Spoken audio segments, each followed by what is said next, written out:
So, where are you headed?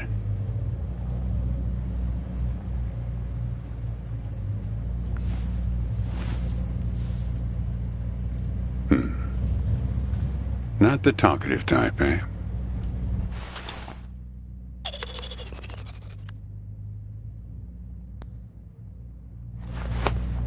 Okay. Most people I pick up are just waiting for their turn to talk. Want a raisin? They're from my farm.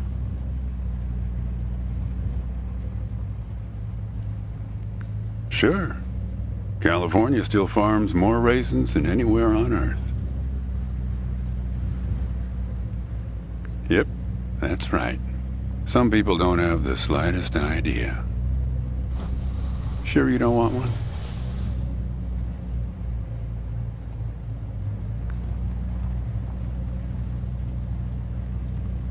You want to know the clearest evidence that reality isn't real?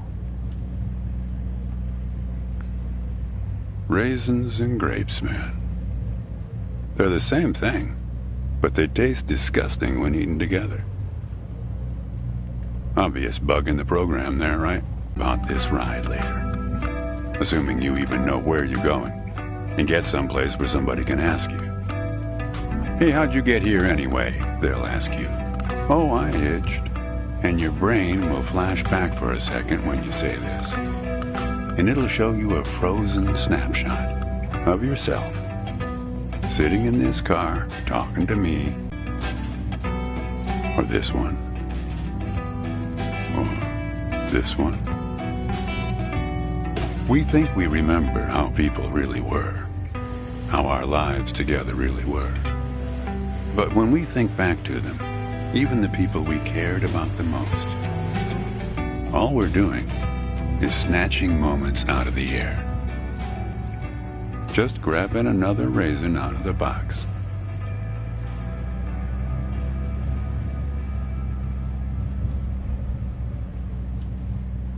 My wife. She's dead now, but you probably guessed that. Thanks, but you don't look like you're doing so well yourself. Takes one to know one, right? I can always spot someone who's grieving along this highway. They usually stand on the road with a dazed look on their face and their thumb up in the air.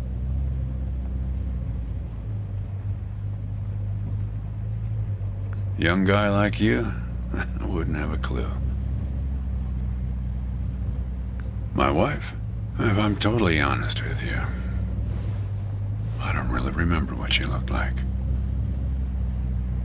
Remember everything about her, just not her face. Some people have faces that are easy to remember. Doesn't seem fair.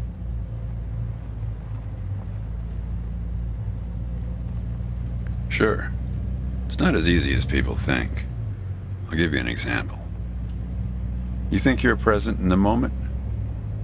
You've been talking to me for a few minutes now. What color are my eyes?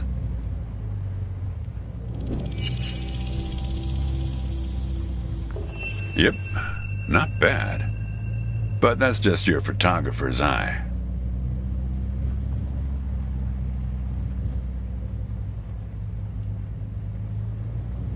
Better lucky than good, am I right? Do me a favor and close the window, would you? That's better. Now, where were we?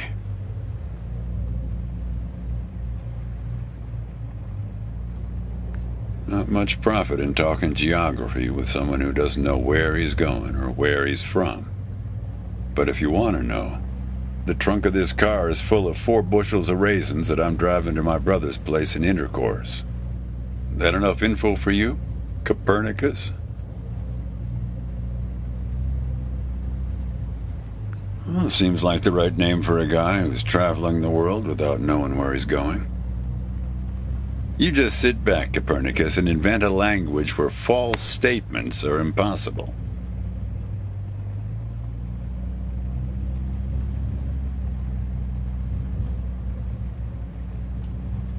You sure I can't tempt you with the raisin? Don't worry, I'm not a psycho killer or anything. It's just that you look hungry.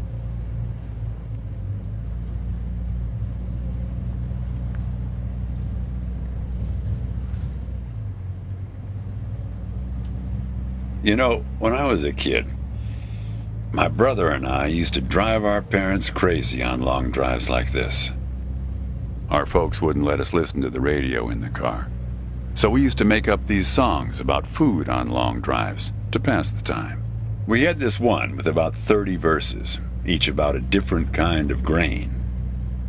There was this one time when we passed a billboard for this new kind of bread, balach bread. In hell they have a hell a lot of balach bread. In hell they have a hell a lot of balach bread. In hell they have a hell a lot of balach bread. In hell they have a hell a lot of balach bread. Oh yeah, that drove Mom and Dad crazy. Come on, join in. In hell they have a hell a lot of balach bread. In hell they have a hell a lot of balach bread. In hell they have a hell a lot of balach bread. In hell they have a hell a lot of balach bread.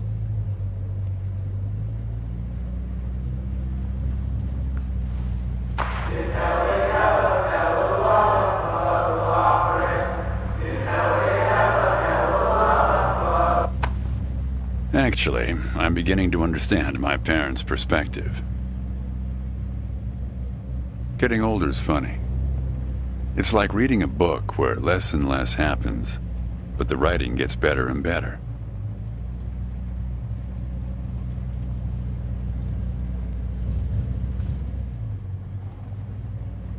You got that right, kid.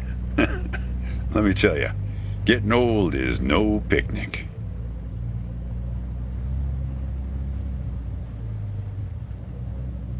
Yeah, we used to have a strict division of labor back when we worked together. She would raise the grape from the time it appeared on the vine, and I'd step in as soon as it was time to start drying them. Our customers used to have fun with that. I'm the dry one, they'd say.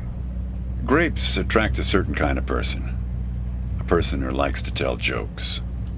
Wine enthusiasts, tourists, people who like to talk.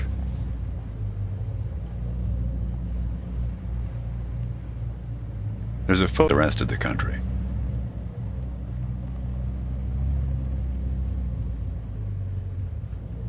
It's a nice photo. The photographer caught a certain look, an expression she used to have, like she could see something barely out of sight for the rest of us. Here, pop open the glove box and I'll show you what I mean.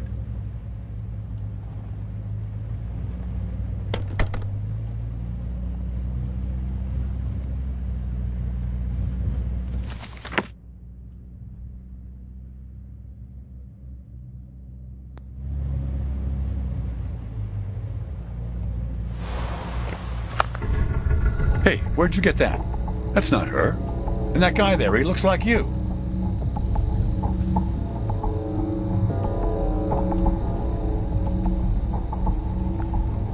I don't know. I was going to ask you the same question, Copernicus. Who gave this to you?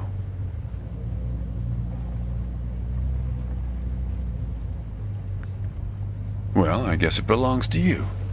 You'd better hold on to it.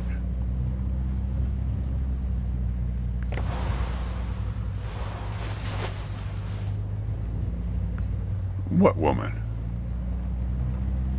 Well, her. Well, hard to say. I wouldn't lose any sleep over it. What's that black thing in the glove box anyway?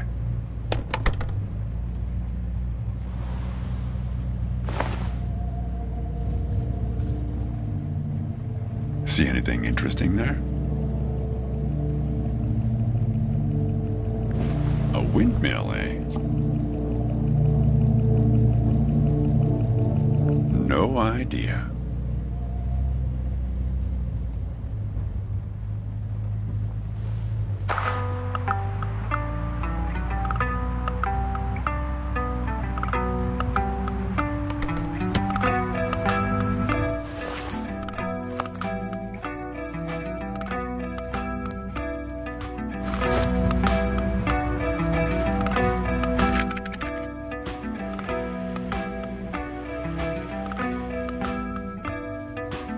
What you got there?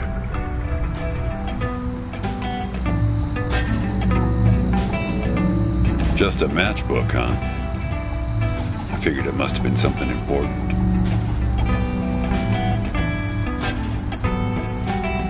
Because the window is still closed. So, where were we?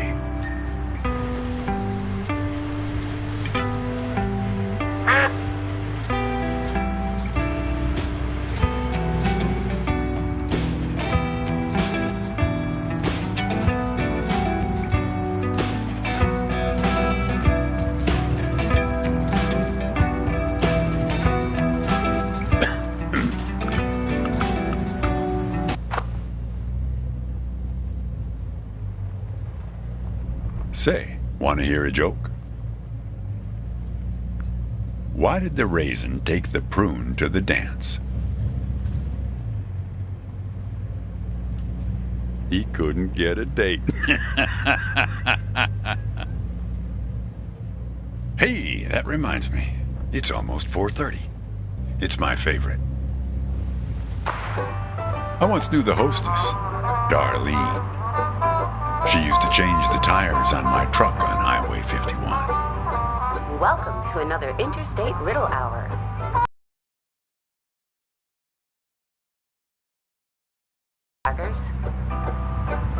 I fly, yet I have no wings.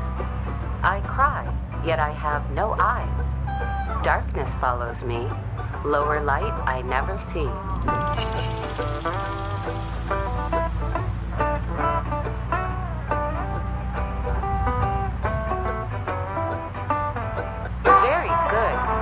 Here's our next one. A gatekeeper forever bound. He opens and shuts with a similar sound.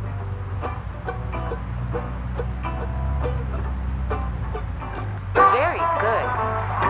I don't know why I listen to this every day. Damn questions are rigged. I never get them. Says the guy who never knew what pressure to keep his tires at. Hey! Having fun? Want to keep going? Great. Here's another one. Take one out and scratch my head. I am now black, but once was red. What am I?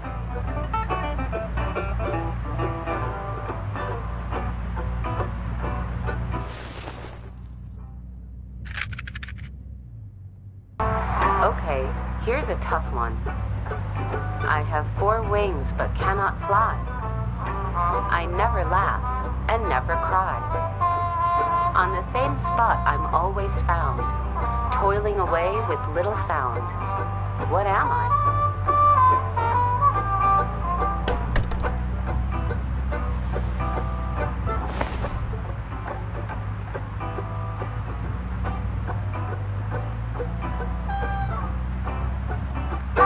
All right, here's our last riddle.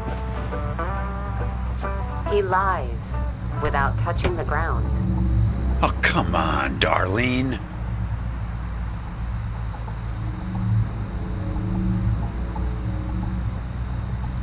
Damn it, Darlene. I should have tipped her better when she changed the tires. She's been out to get me ever since. Look, she isn't being straight with you, kid. Check the photo, Copernicus. The photo in your bag. Then you'll see.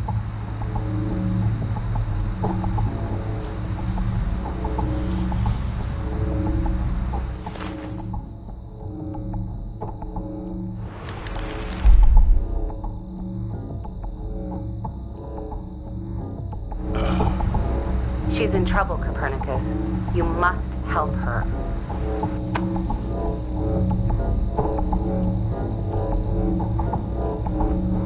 Things like that happen all the time on this highway. It's nothing to lose your scrunchie over.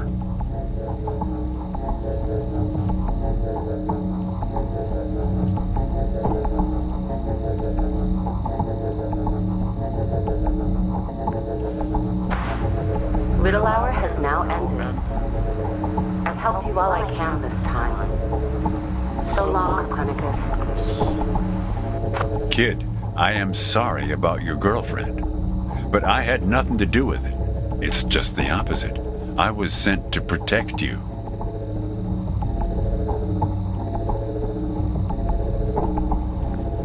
From yourself. You picked this car every bit as much as I chose to stop for you. You picked this car, picked me, not to feel anything.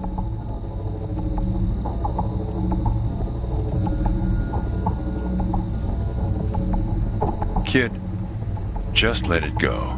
There's nothing for you down that road. Nothing but hurt. Look, I admit I lied, but only about one thing.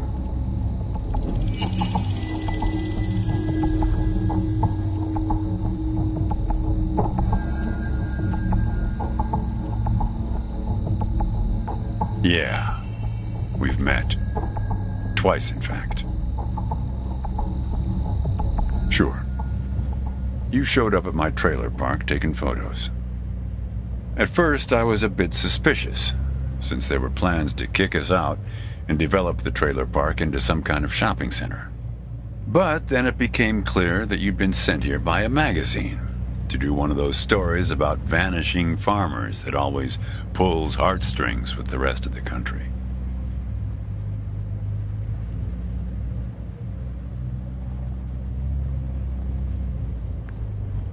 Kid, I told you, you don't want to go down that road. Well, what's that they say in that Tom Cruise movie? The one where he's a bartender? Everything ends badly, or it wouldn't end at all? I wasn't afraid of the truth either, back then. My wife, when she got the x-rays, when she knew, she decided to spare my feelings. Didn't tell me anything. Hid the x-rays in one place I'd never suspect, because it was so obvious. Stayed closed until today, till you came along.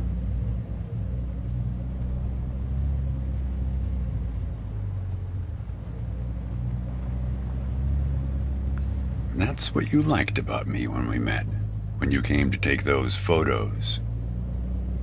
You said you admired my fortitude. I had to look up at least one of those words in the dictionary. Turns out that you just meant my not feeling every little thing that's gone wrong with me. Well, that's life as a raisin farmer. We're not known for live casting our power ballots. Each raisin is a little setback that you've learned to live with. You don't dwell on it or try too hard to remember. I wish it was that simple, kid.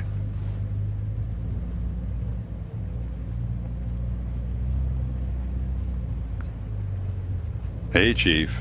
Why don't you have a look here?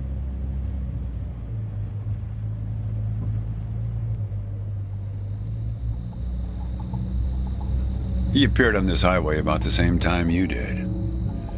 I guess he's part of what you're running from. Not sure. You can't see him directly. He only shows up in mirrors, windows, pictures. Well, we haven't talked yet about the second time we met. That's the thing. It's a little hard to explain. Better if I just take you there.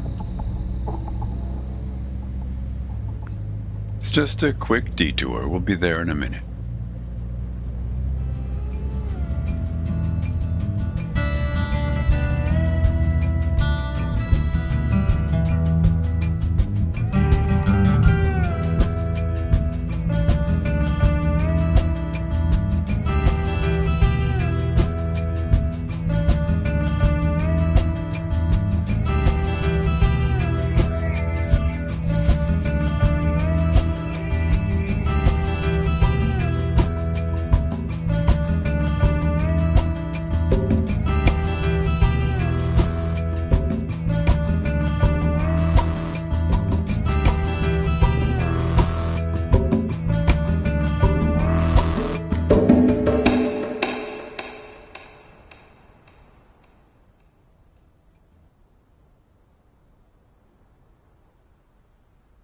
A man travels along a road until he reaches a gate at the top of a hill.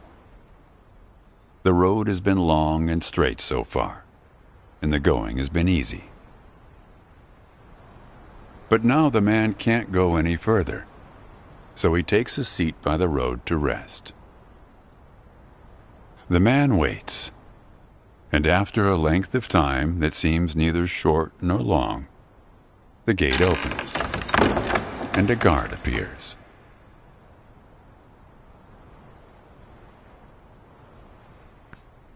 The man asks the guard for entry, but the guard says he cannot let him enter at the moment.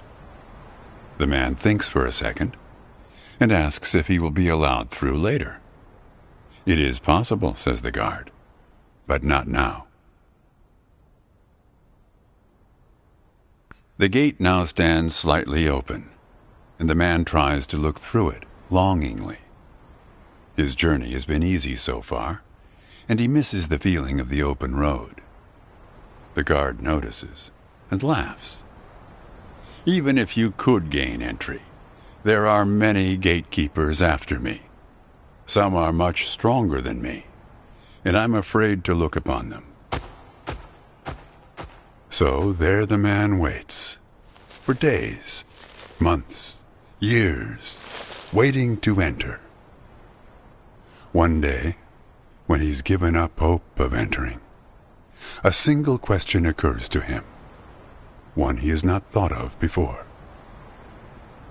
Why, he wonders aloud, are there no other travelers along this road? All these years, no one but myself has waited in front of this gate. The answer to this question comes from a voice near his shoulder. It is you who made this gate, says a bird perched nearby.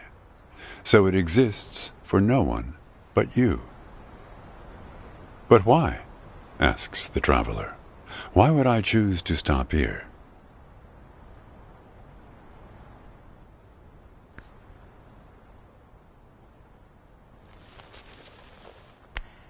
The bird answers after hungrily eating a crust of bread from the man's hand. After this point, the road becomes less straight.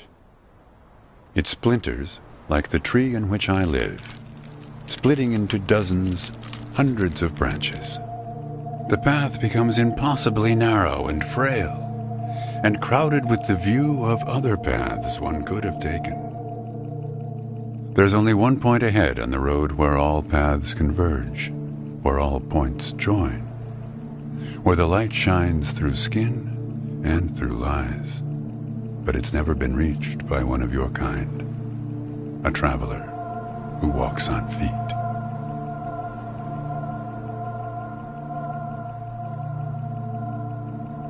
Shoo! Cries the guard, chasing the bird away. Don't listen to his nonsense. Having said this, so when you think about it, who knows how long we've been sitting here, just like this, on this road. Take it from me. It's better to face things with, what's it called again? Fortitude. Better not to feel too much. Want a raisin? You sure? You just need to get used to them. Life is like a box of raisins. That's some Forrest Gump type wisdom for you right there. Here, I'll leave the box open for you. Help yourself.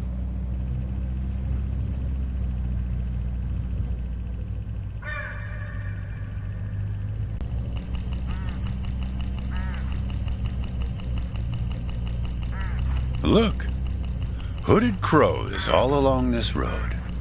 I have to chase these for my farm every harvest.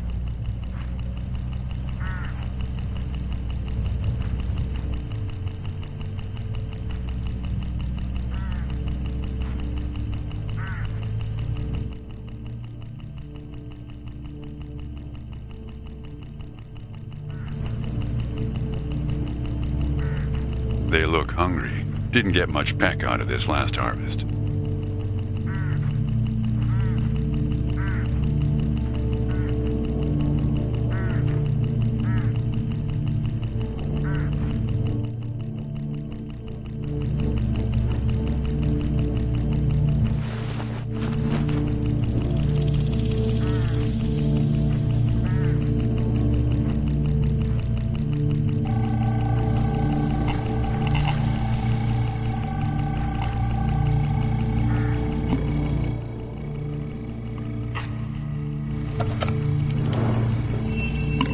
You don't want to do that, kid. These birds are unpredictable. There's no telling what they'll do once they start swarming. Get enough of these crows together and it's big trouble.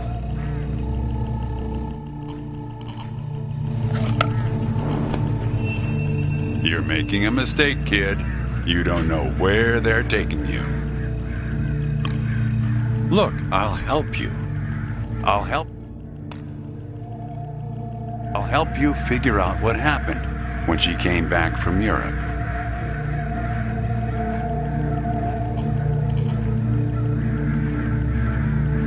Look, I get that you're mad, and I don't blame you. But you don't know what's out there, kid. What other drivers on this road are like. Stay with me, and things will play a whole lot safer. All right, I guess you made your choice. Don't blame me for what happens next. Now you've done it. They've taken control of the car. I don't know, Copernicus. Why don't you ask them?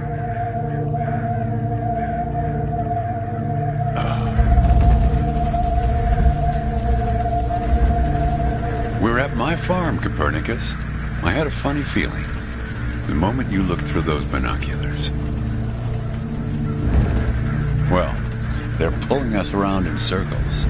They're afraid of the scarecrows I put up here last summer.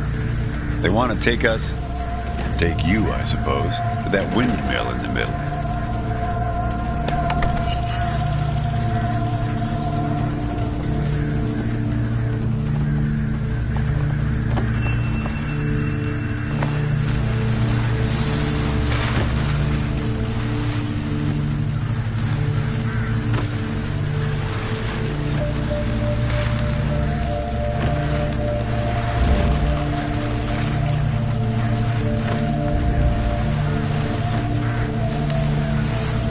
You need to rotate the scarecrows.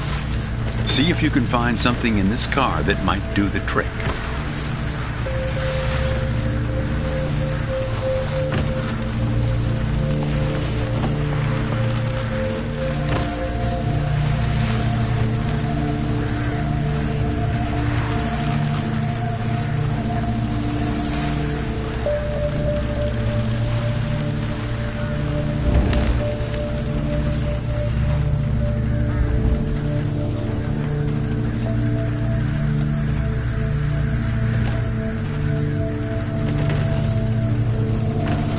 That's it, kid. Now, more of the same.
Almost there.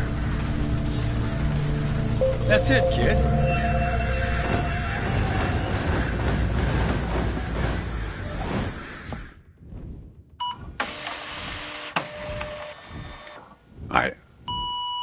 I think it's for you.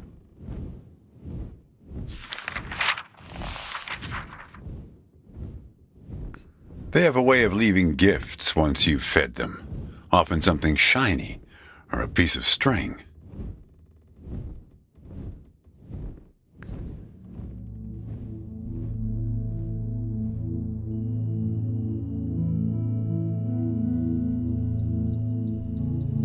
I'm going away for 2 months. I'll be back before you know it. It's practically a cliché. Going to Europe to have new experiences, and yeah, it's corny. But maybe find myself. I guess I'm just worried that you'll find yourself but lose me along the way. I'll be back before you know it. Promise. Here's a security deposit. What a weird box. Did you win this at the circus? It's great, right? I'll send you something special from Europe to put inside, so you know I'm thinking of you. And then we have our road trip together when I get back. You won't miss me anyway. You have plenty to keep you busy, like that job in California. The story about the vanishing grape farmers. You're right. I'm worrying too much. I love it. Does it lock? In some other world, it must, but not here. Okay, trade you a memory box for your Polaroid. Say cheese.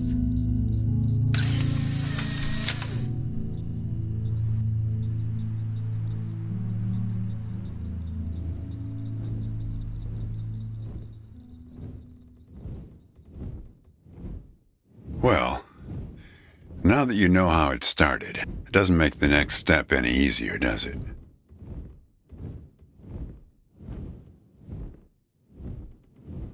Listen, I disapprove of just about every choice you've made on this trip. But I like you, kid, and I can see you've made up your mind. If you want to find your girlfriend, if you want to find out what happened, if you really want to go there, you've got to find that box.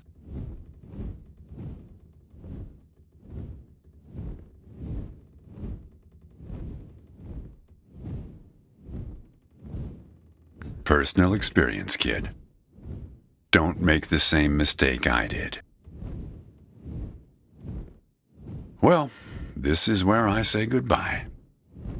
Unless you want to help transport 4 bushels across... Nah. Just remember, there are many more gates ahead and many more guards. I'm pretty much the friendly drunken uncle of the bunch. Well, good luck to you, kid. Oh, one more thing.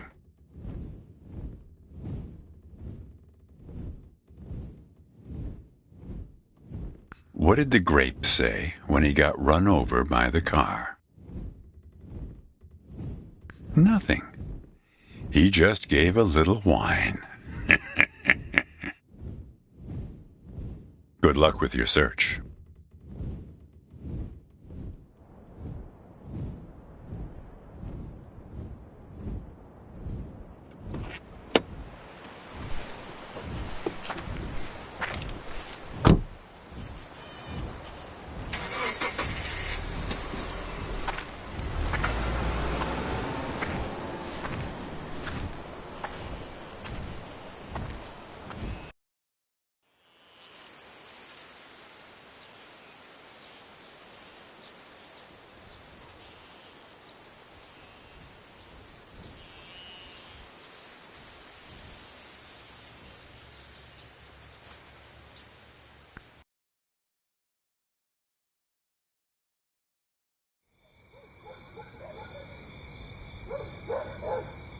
It's the second house on the right here.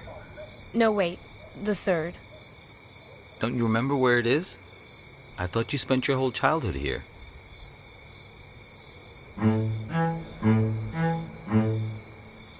Do you know what put us on top of the food chain? Do you know? And please don't say opposable thumbs. Plenty of animals have those. Possums, koalas, something called the waxy monkey leaf frog. They're nothing special. Forget about thumbs, okay?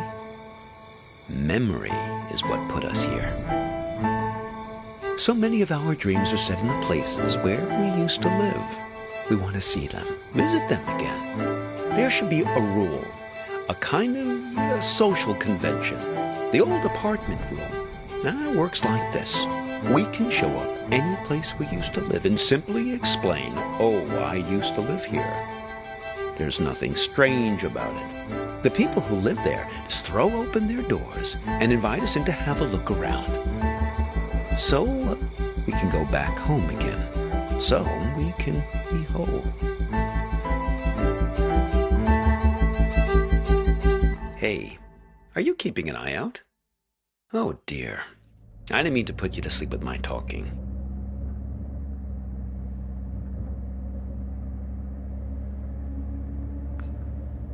We're looking for Asper Street. And at least it used to be called that. The problem is that a few years ago they rearranged all the letters of the street signs in this neighborhood. Very impractical.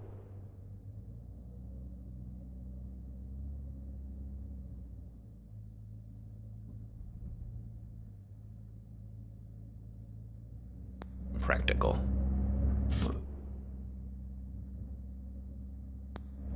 I didn't catch your name. I'm Hobbs.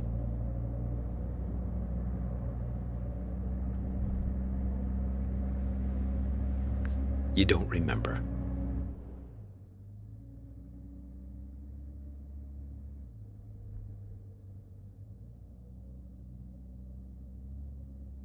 They say sleep is the cousin of death. Well, you're lucky I happened to find you in that cornfield.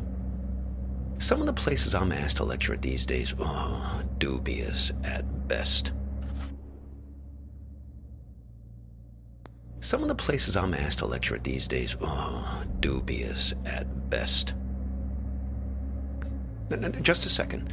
Let's find this Asper Street, please, before we begin our inquiries. Like I say, they might have rearranged the letters a bit.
Ah, yes, that's it. Very good. So, we're on our way. Now, there was something you wanted to ask.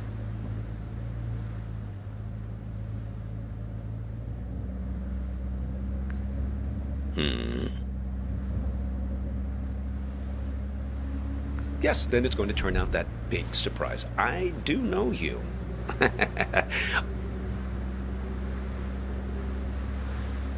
A person trapped in the radio?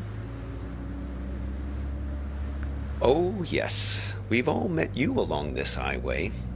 Now, I picked you up because I could tell you're looking for something. Something you've lost.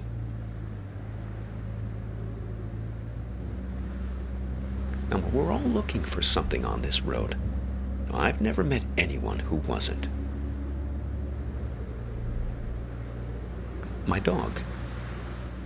Well, she's been missing for a long time now. Hops, like me. Stupid idea, naming a dog after yourself.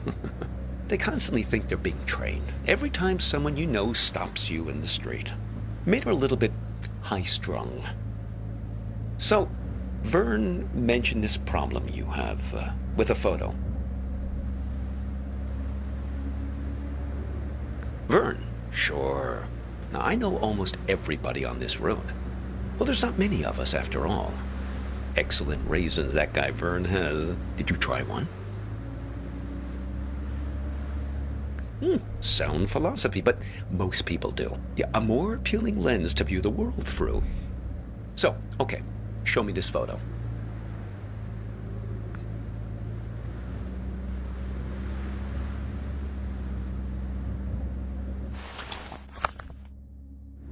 So, you're looking for her. What happened to her?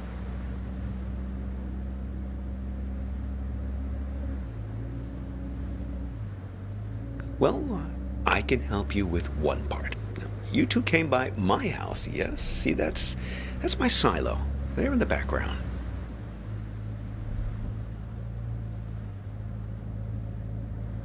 Well, there was some kind of an argument. I invited you two in and put the kettle on the stove. You never wound up making it through the front door.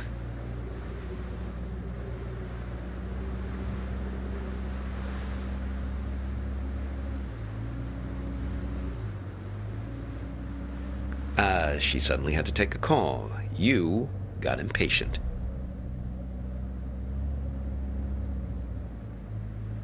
Now, I don't know, but you didn't seem happy about it. I had the feeling it was a recurring thing. Someone who's in the habit of getting in the way between you two.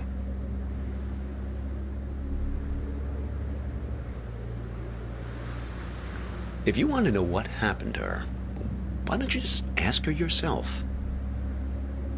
You haven't asked me yet where we're headed. The warehouse of lost things. Impressed?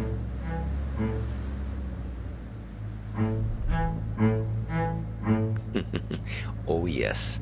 Vern said you were pretty funny.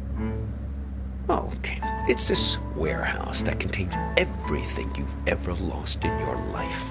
You can find anything there, even feelings. But you only get 15 minutes to look. Yes, only 15 minutes. It really threw me the last time I was there. I got distracted by some mittens. Yeah, I had as a kid. Left them at a bus stop sometime in the mid-60s. After that, my parents bought those things that clip your mittens to your coat so it wouldn't happen again. Well, why not? Shamanic tribes of the Amazon believe that in order to heal, you have to journey into the other world, find the thing you've lost among the spirits, and bring it back. Now, and to think about all the things we misplace. Atlantis, huh? And we lost an entire city once. Why shouldn't we get a second chance just to go back and retrieve some of the things we've left behind?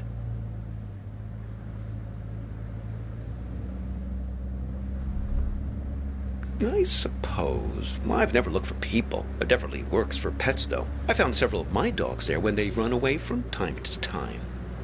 Stick with me, you'll see. Just keep your eyes peeled. Now, if I remember correctly, it's only about another 20 minutes from here.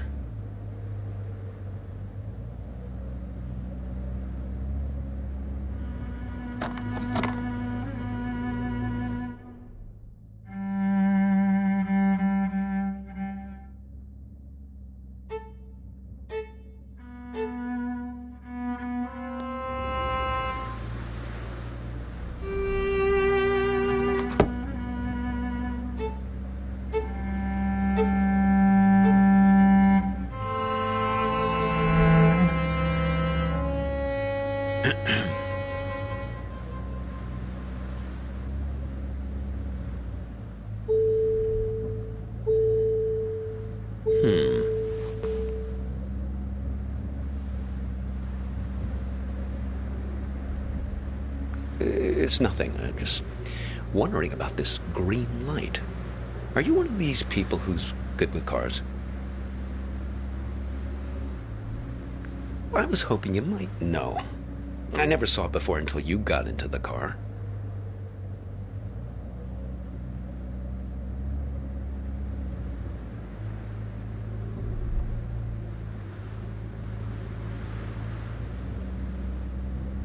What? Us? Stop here? No, I think we'll wait to find a mechanic someplace. Perhaps that part-time quiz show hostess. Ah, the green light. The epic sense of man's urgency. The future that keeps receding from us. Yes, I suppose you've read The Great Gatsby, too. It's probably nothing major, just a reminder to get something checked. But what do I know? I'm not the technical sort. Oh, we could ask Lola. Well, she's very good with these things.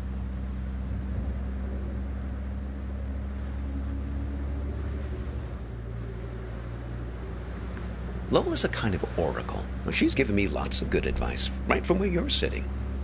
Besides, more to the point, I'd like to check with her about directions, just to make sure we're pointed the right way. See if you can find her here.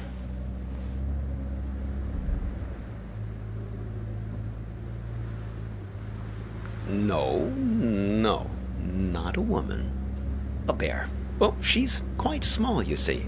A toy bear. Now, I found her at the World's Fair in Barcelona, 1929, at an exhibition about alchemy. Lola Montez. Well, she's somewhere in this car now. Feel free to rummage around as much as you need.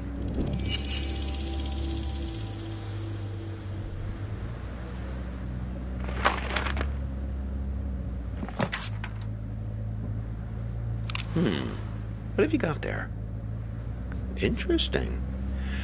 Looks familiar.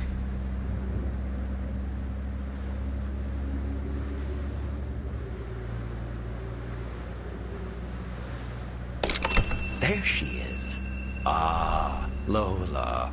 Put her on the glove box lid, my boy. That's where she likes to speak.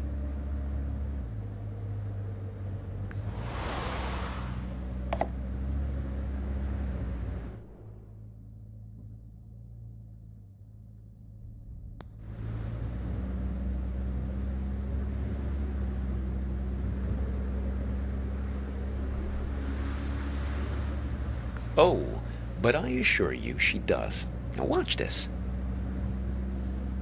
Lola, dearest, now I'm here with this young fellow here, and well, the warehouse. Now it's left up here on Concord Avenue, right?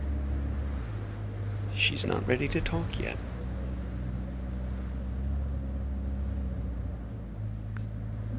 She's lonely, and she misses her friends.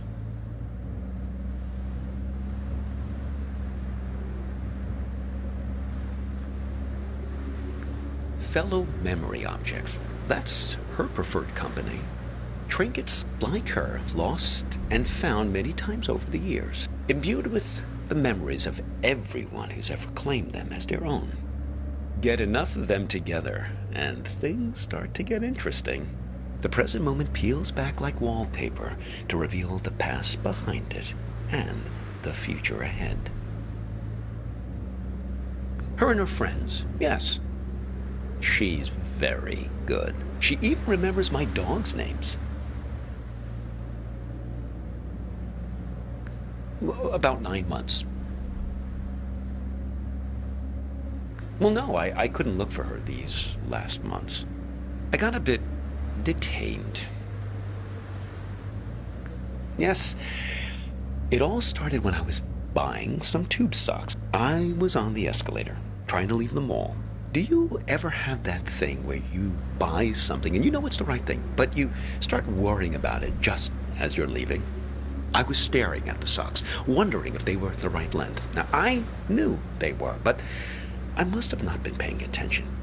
Because suddenly, I slipped down that crack at the end of the escalator, right where you're supposed to step off.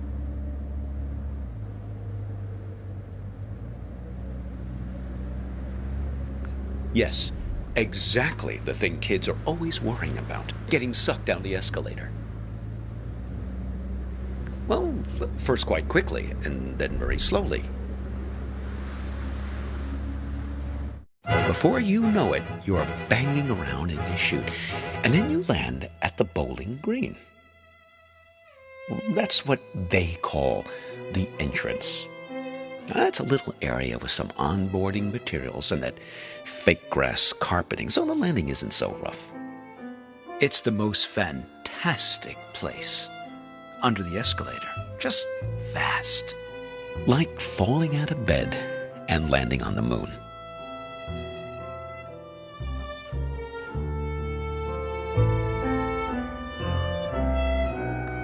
Oh, not much really. There's an old black and white TV that only gets a few channels. There's some old board games just lying around, but they're all missing pieces and instructions. There was one box that promised 8 games in one, but I couldn't figure out for the life of me how to play a single game. A couple of decks of cards, all incomplete. I must have dreamt 20 times that I found the 4 of clubs.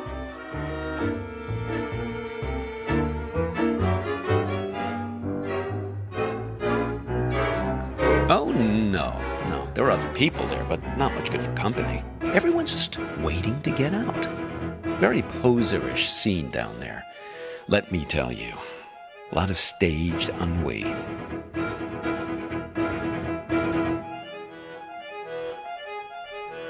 Well, they open the escalator every year on January 1st. Clear everyone out.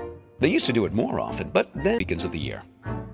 Really tough thing to get your head around, being trapped in there almost a whole calendar year.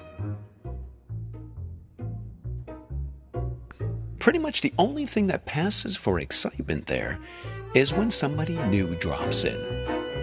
Pretty quickly, you learn to tell the difference between the real people and the mannequins they drop down the chute.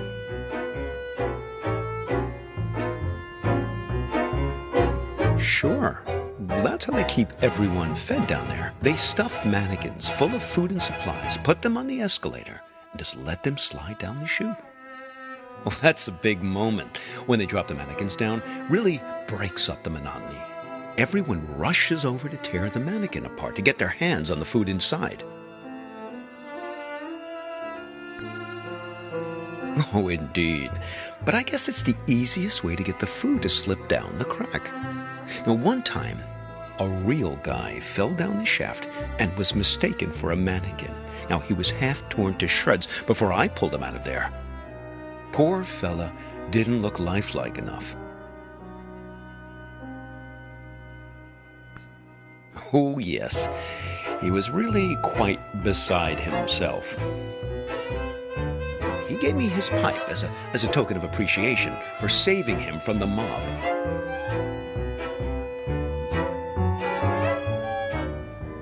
Well, I still keep it in my pocket.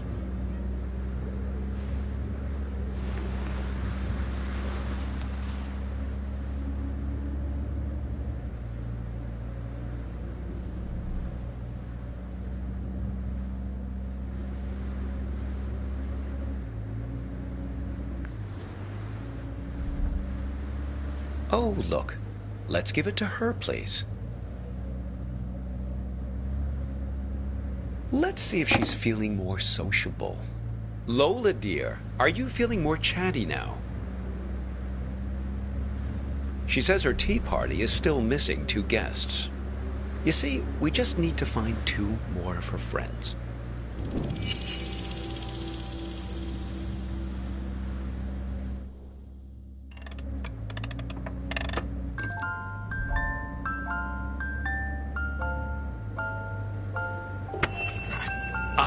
Of course.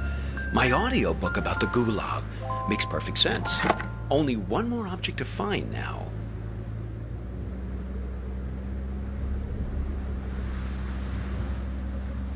Oh, well, it's something I used to play for her in the car an awful lot.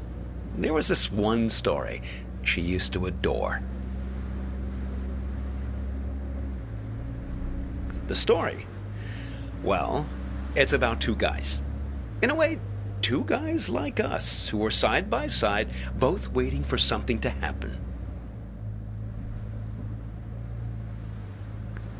Now, these 2 fellows were both prisoners in the Gulag. Do you know what the Gulag was?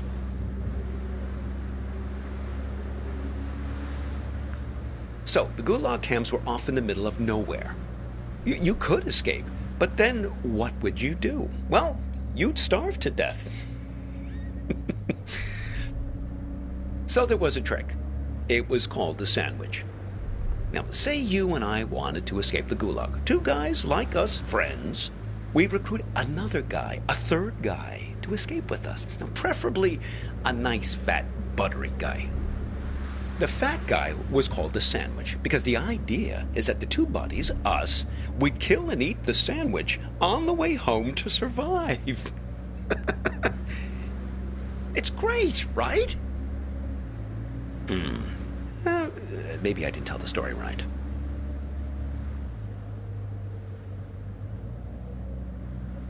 Oh, I think mainly just because of the setting. Siberia. Bears love stories about remote places. Well, I haven't told you the best part yet. Well, there was one time these two guys escaped with a sandwich. But there was a problem. They finished the sandwich too soon. Didn't ration him out long enough. He was all gone. And they still had days to walk through the Siberian tundra.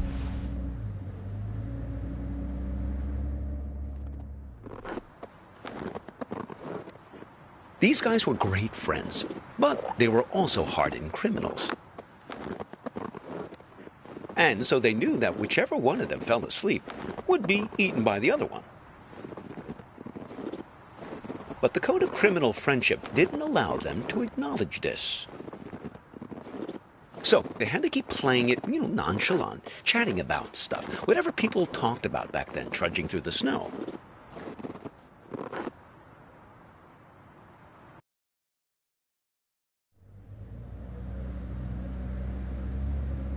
Who? Oh, those two convicts. Oh, no. One of them fell asleep and got eaten by the other. But it's their ability to keep face that I always think about. Their honor that couldn't admit any suspicion. I mean, you don't totally trust me, right? Well, I can see you looking out the corner of your eyes, but you don't think I know where I'm going.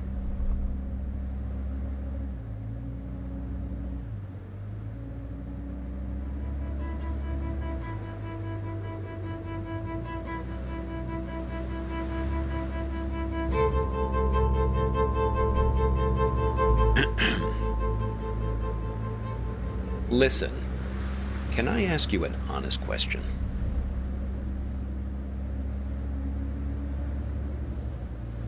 Okay, here goes. This girlfriend of yours, why is it so important for you to find her? I mean, okay, the burnt photo, damsel in distress, etc., etc. I get it. But if you can't remember anything about her... We'll always have this. See, this is Lola's influence. It's starting to work. You feel it, right? All you have to do is find your way back to me.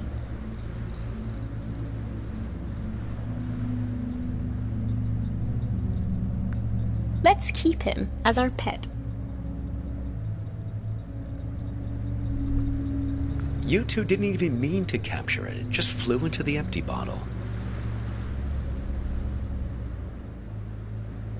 The goal of this whole ride is to return to that moment of innocence and recapture the magic of that moment.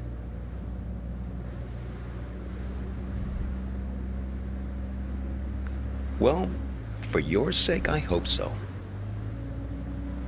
I think you know. You're like me. The past is the only place left for us.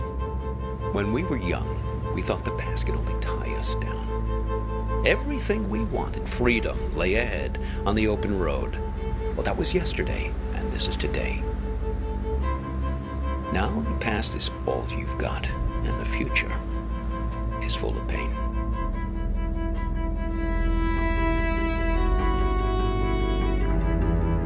Well, when we get to the warehouse, remember to keep an eye out for a firefly in a glass bottle. It shouldn't be hard to spot. They tend to keep that place pretty dimly lit.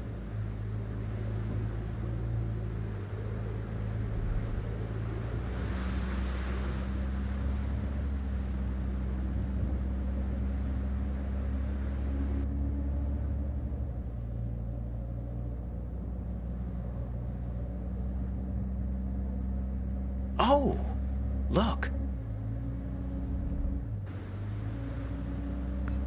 Looks like Vern started doing some advertising.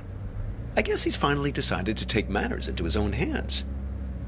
Normally, he's so stoic, letting things take their own course, never complaining.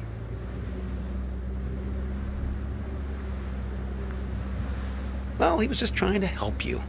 Seems like you could use it.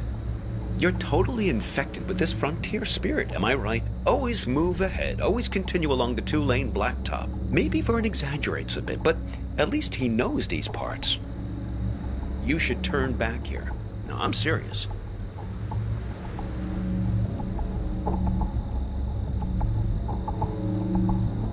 It's just Lola. Blast nothing. Someone changed the street signs. Him. He's been here. I swear it was the second left past the red house. But don't worry. We'll find it. It's right around here. No, it seems... My dog.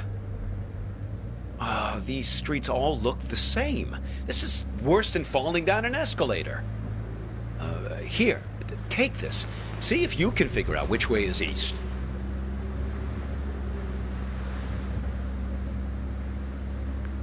Are you sure? I mean, look through it and see if it tells you which way is east.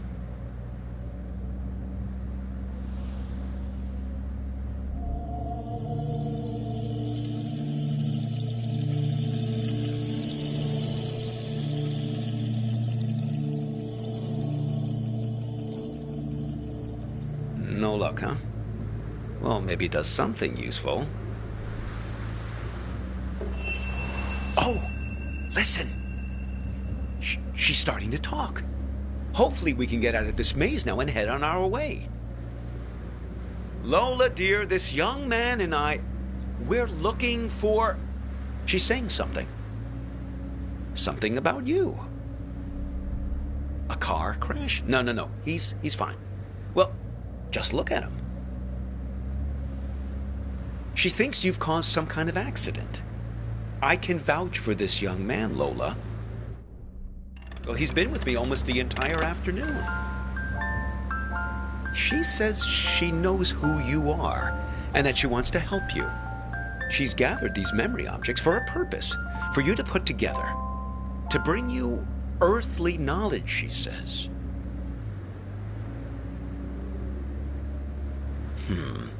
Very peculiar.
Isn't that something? It's alchemy, my boy. Art.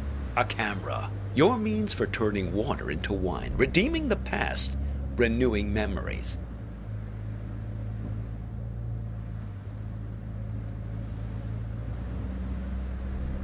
Well, nothing needs redeeming more than the American suburbia. Am I right? Americana, where the surreal intermingles with the mundane. Here's your chance, my boy. Create a photo journal. Win some awards.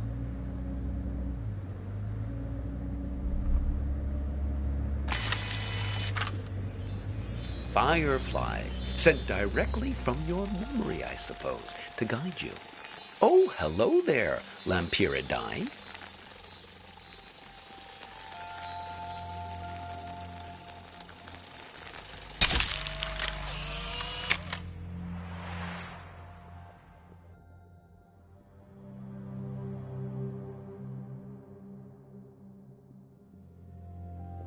Oh. Oh, those sideburns. Don't let my students get a hold of that. I think they're not done yet. They want you to take more photos.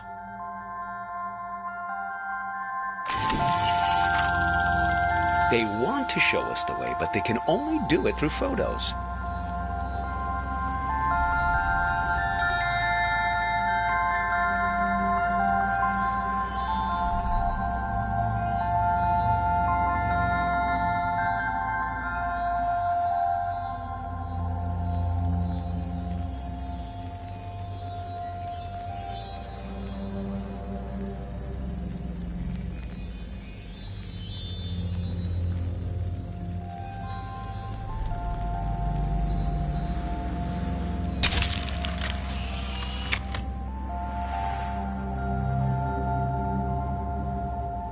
Gee, I didn't notice him standing back there. Should we go back and pick him up? Who is that guy anyway? You don't sound very glad to see him. I think they're not done yet. They want you to take more photos.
Trading post, huh? Interesting proposition. I expect you get something rather valuable in exchange for this particular camera.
It can't...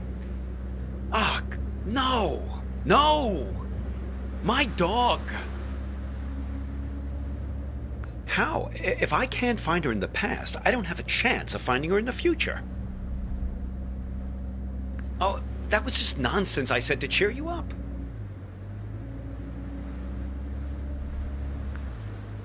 I just want to find my dog.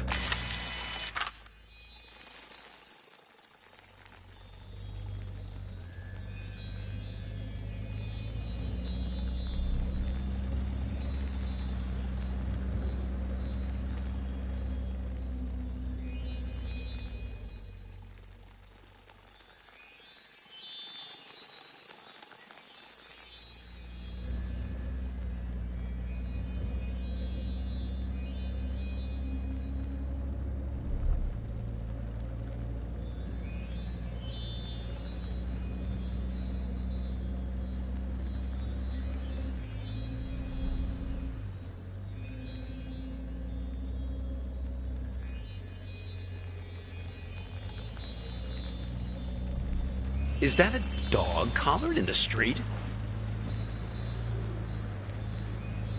I suppose, but what's happened to her? She's invisible. She's lost in time since the warehouse closed its doors. That's it. Capture her with that camera of yours.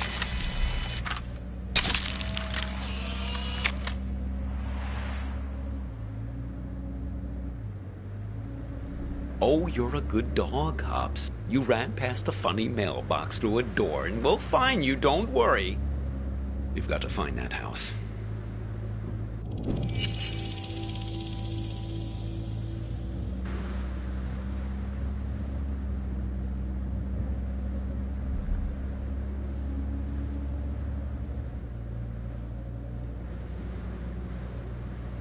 That's the one. Hang on.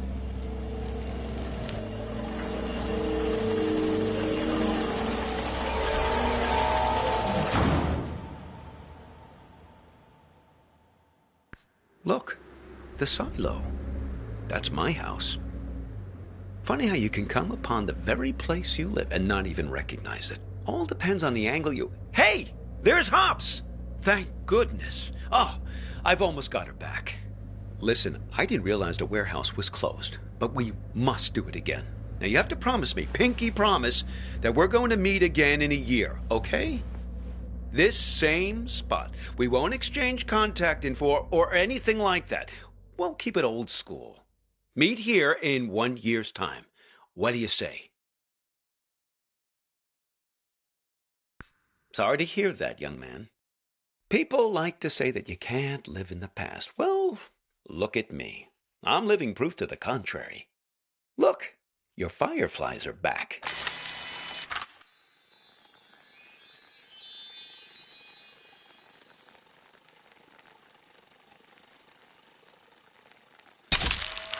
Seems like they're waiting to give you one last memory.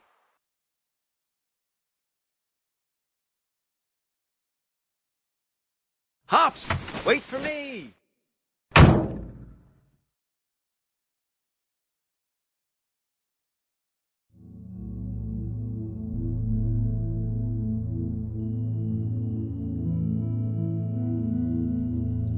I just think it would be fun to ring the bell. I lived here my entire childhood. I feel like I have the right. Sure, but we better make it quick. Lots of driving to do still. Hello. What can I do for you two? This is gonna sound funny, but... Not at all. Come right in. Oh, sorry. I've got to take this.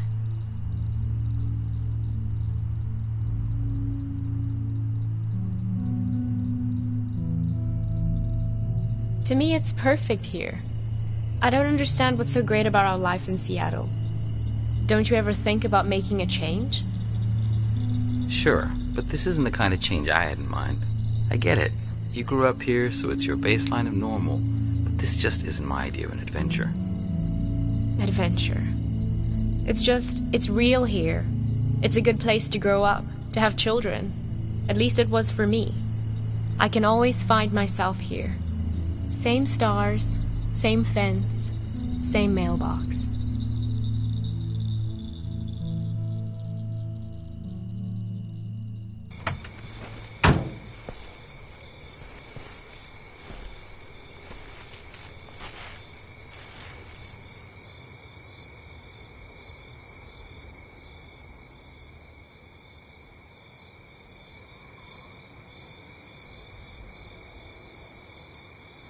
Hey, you need a ride someplace?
Listen, I'm not your girlfriend.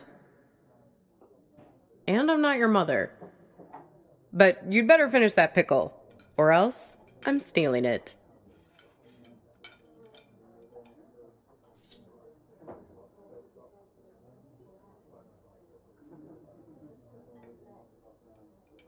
Me? I'm a waitress, dummy. Waitresses have to be whatever people want them to be.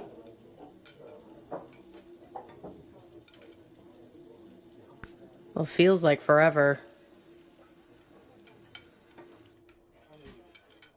At this point, it's less what I do and more who I am. But not Thursdays. Today's my day off.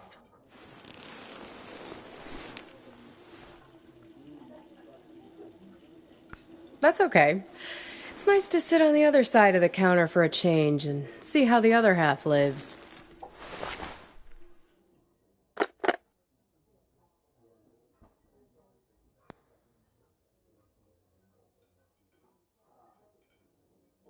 That's okay. It's nice to sit on the other side of the counter for a change and see how the other half... This music, isn't it dreamy? I can tell we have some things in common. We both have to live by our wits. Hitchhiking isn't an easy trade. Waiting tables isn't either. I'll show you what I mean. Corned beef hash with 3 eggs over easy, whole wheat toast and hash browns. 2 eggs scrambled with bacon, sausage, English muffin, and french fries with mayo instead of ketchup. 3 eggs over easy with well-done bacon and a side salad, hold the toast, Greek omelet with well-done hash browns and white toast, a short stack of blueberry pancakes, coffees all around, and 1 Diet Coke. So, how many orders of toast were there?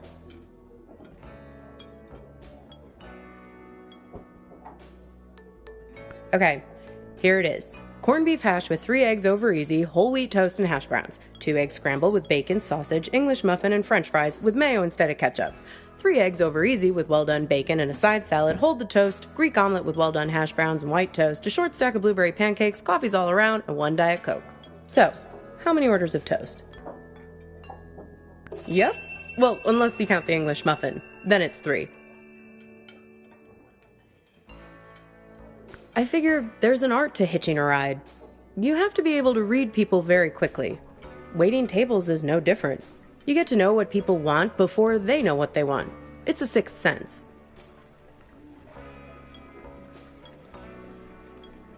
When I picked you up, with you it was easy. Your mind is an open book. Seeing you wandering through that street in the suburbs, clutching that strange blue box like a talisman, I could see that you needed a good rest, a good meal, and a dose of friendly advice from someone who's looking out for you. It's good you managed to lose Hops back there. Let me guess, did he try to make you promise to meet him again? Yeah, we've all made a few of those. This highway is practically paved with broken oaths sworn to Hops, patron saint of useless stuff. He doesn't mean badly, Hops. He's just a bit stuck in the past. That's why he has all that junk in his car. Can't let go of anything. Can't change. People like to solve problems with the tools they understand. Hops thinks all the useful tools are in the glove box of his own memory. That's why it's good you got clear of him. He's a bad influence for someone like you. You need to let go to move on.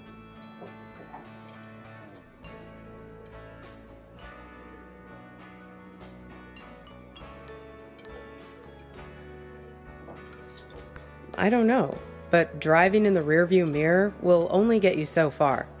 You can't live in the past. Well, judging by the faces in this place, you can't live in the present either. Look at these blue screen zombies. Everyone glued to their phones. Depressing.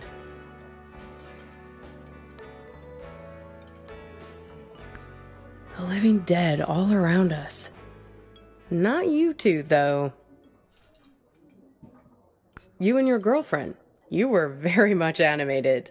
Although, maybe not in a good way. That was some argument.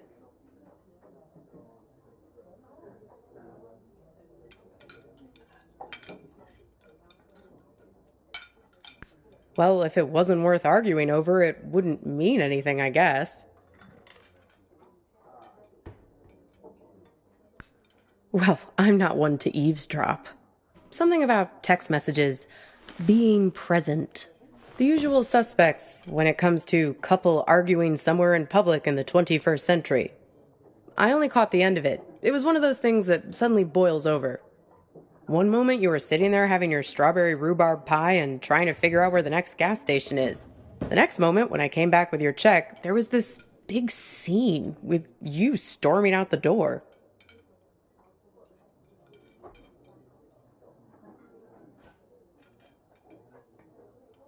I just want to be sure there's no trouble on my watch. Like I said, it died down pretty quickly. She hung around for another 20 minutes, mainly talking on her phone. Then she got her stuff and left. Seemed like she was making a plan to meet somebody. Nope. See, I'm not that nosy. But when I was wiping down the counter, I found this. Have a look. You might find it interesting.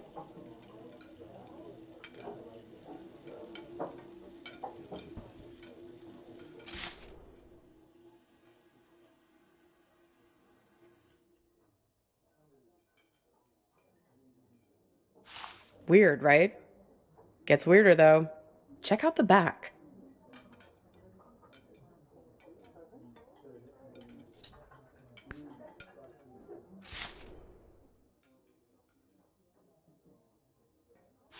Seems like some kind of rendezvous. I mean, I figure that's not your card. Beats me. I just work here. Sorry, Copernicus. I've helped you all I can this time.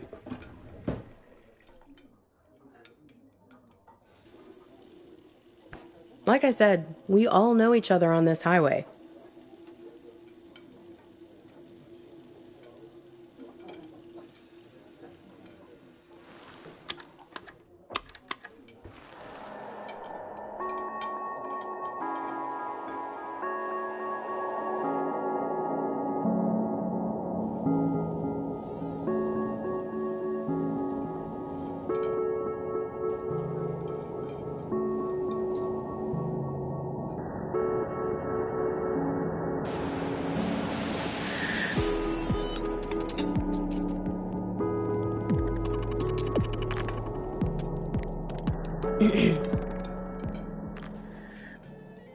Pass me the menu, will you? I want to see if they have the seasonal milkshakes in yet.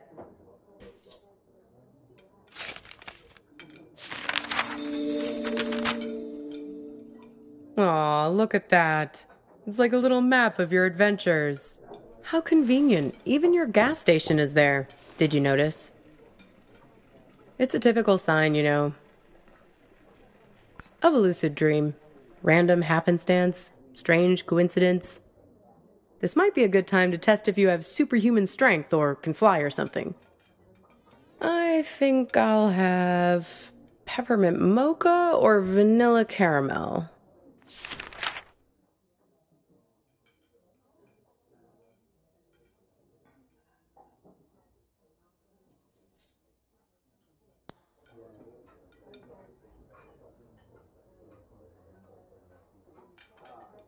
Sure. I mean, come on. Raisin farmer? There's no such thing. Grapes have farmers. Raisins are dried grapes. End of story. Jeez, where's the waitress anyway? I'd kill for a shake right now.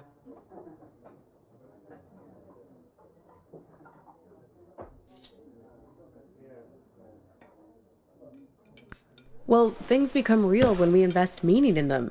When we make them real.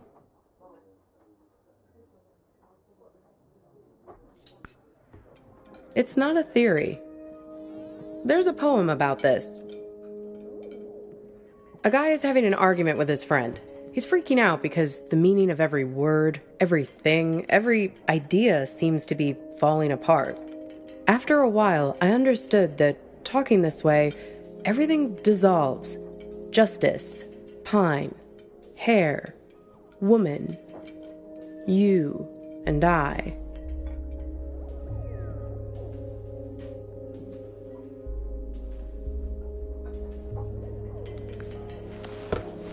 It's my day off reading.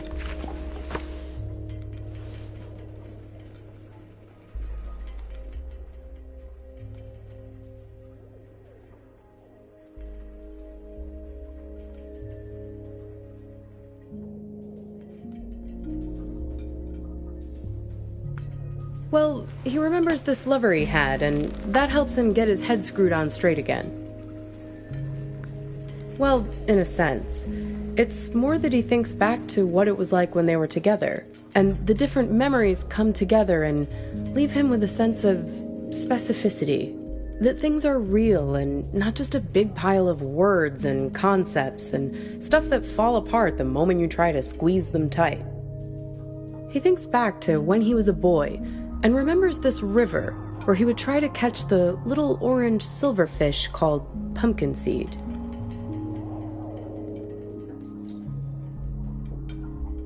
But you do. Just repeat after me.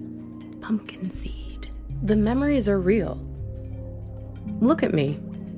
Don't forget me. See me for who I am. Pumpkin seed.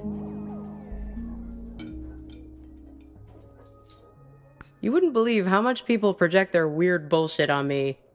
It's the curse of the diner waitress. Less a real person and more a blank screen.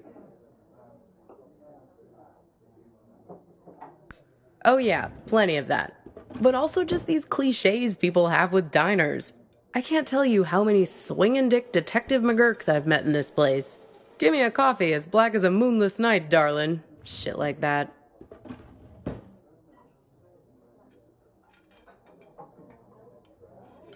Everyone has an agenda. People think they come to a diner for food, but they're really looking for something much more profound. They want something. And at the end, they settle up. You bring the bill, and they have the chance to make good again. Everybody wants to be forgiven. It's a simple transaction. You're no different. Well, there's that box you're carrying around and want to get open. You're here looking for answers, but only the warm, cuddly kind. You're not going to hang in when it starts getting heavy.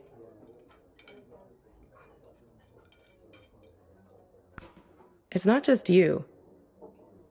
This whole modern problem of people not really being present, it's everywhere.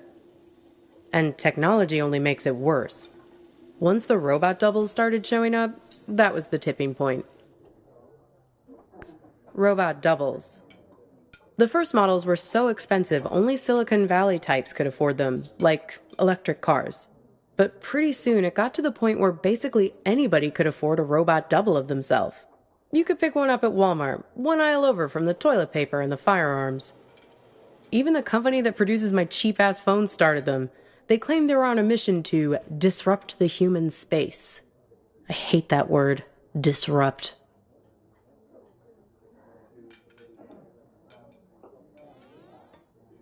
They pretty much do your bidding, but you have to be careful. It acts like you, but it only performs at about 70% of your capabilities. It's you, after a bunch of drinks. So, if you're smart, you only trust it to do really simple things for you. Go to the post office, jury duty, fill in for you at your boring job. But people are lazy. They grow dependent on their robos, use them for all kinds of things they shouldn't, making complex calculations, blowing up boulders. People send their robos off to be with their wives, their families, while carrying on affairs. Check it out. Imagine you and I are in a relationship. Then you notice I'm acting a little slow. My eyes aren't focusing quite right. Like this. Look. See it?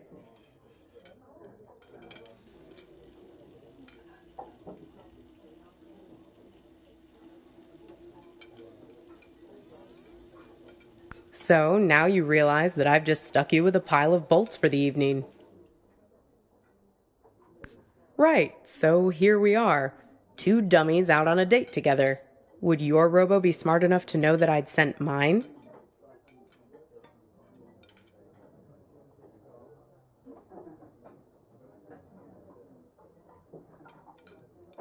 Right. And would she then tell me, or would she keep me in the dark? All kinds of ethical issues, right? I don't know.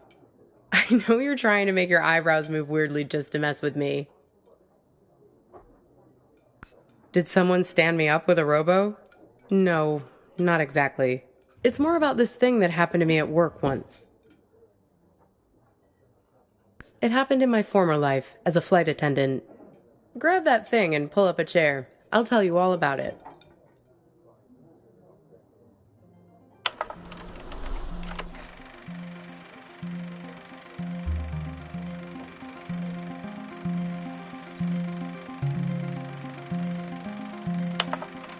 You feel like a sack of bolts yourself doing these safety demonstrations. People are zoning out, staring at their phones like the blockheads in here, or else just leering at you like you're the first woman they've ever seen wearing a uniform. But you start getting good at spotting the doubles.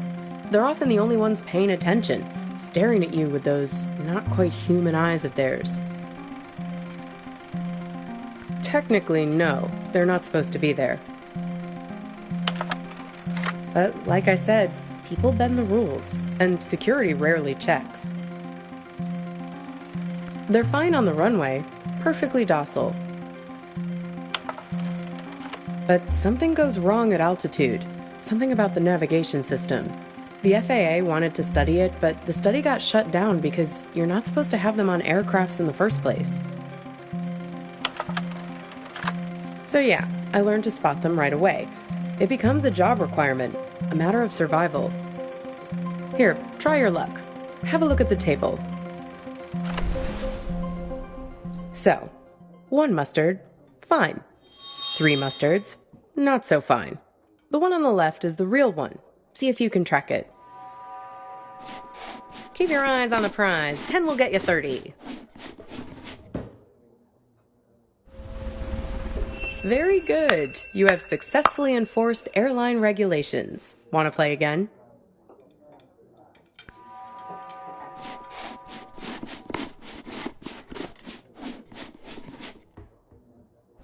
Uh-oh, you just accused Mr. Corporate Entitlement of being a robot. Unfortunately, it's really him. That's going to cost you 1 complimentary business class upgrade. Want to play again?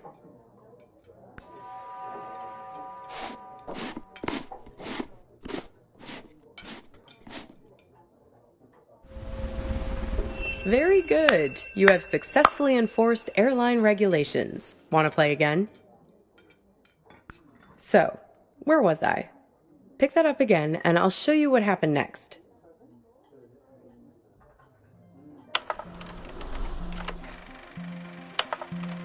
One time, we were doing a flight into Galveston, and we had a sudden drop of cabin pressure about 100 miles from our destination. No, but imagine this. Everyone's freaking out. I'm trying to help a girl with her arm in a cast to get her oxygen mask over her head. Suddenly, I'm aware of this Frankenstein monster lurching towards me. The robos, they're like an army of the undead. I don't know if they were affected by the sudden change in cabin pressure or what, but they just lost their shit. People are screaming, and we're huddled together like a band of villagers with pitchforks to fight these things. throwing crap at them from the drink cart, locking them in the toilets, and so on. Luckily, they started fritzing out on their own, like Hal in 2001 when his brain starts melting. Let me tell you, as soon as we got over water, adios, out you go, robos. Threw them right out of the cabin doors.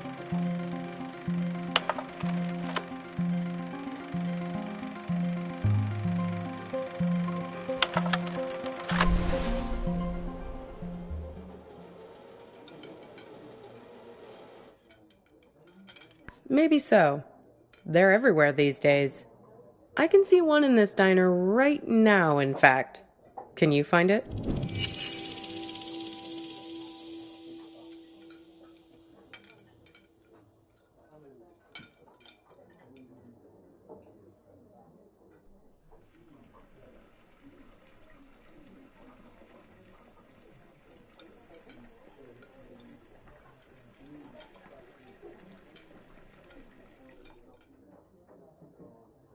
That's right, the King.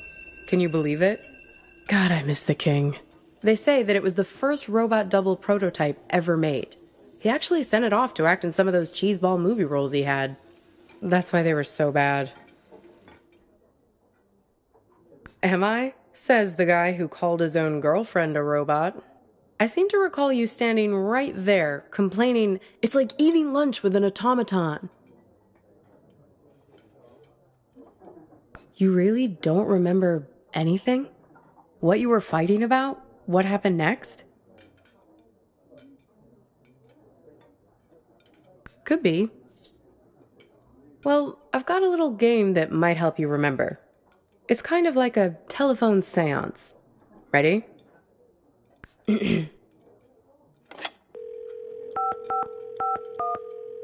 Hello? Is that you? This is your girlfriend. Yes, it's me. I'm calling from beyond the grave. So, who are you with right now? Am I interrupting you?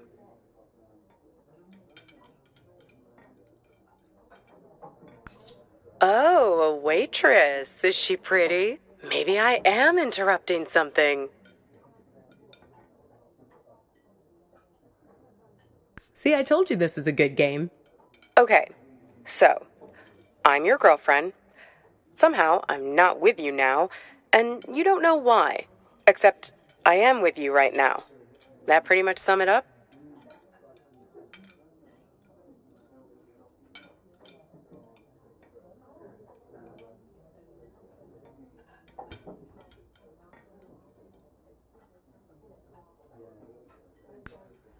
No, this is my game. I get to ask the questions first. What's with this gas station you're trying to get to? What are you hoping to find there? We need to get gas in a sec. Hey, stop it! It's like we spend 1 year falling in love and the next 4 breaking up, right? What took so long? Were you just afraid of being alone? Or maybe you didn't want to be the guilty one, the one who blows things up and hurts me. Were you waiting for permission from me to end it? Waiting for me to give you... Exactly. Waiting for an excuse. What? You didn't want to break anything. You couldn't get over the idea that this great future we were supposed to have could just be wiped out. The beacon we'd always talked about, our light in the bottle, gone. You left it to me. Put it on me to do what needed doing. Well, I finally gave you the sign you were looking for, right over at that counter there. You guys need anything else, or you're okay for now? We're fine, thanks. You do anything to make it different, right? To fix things.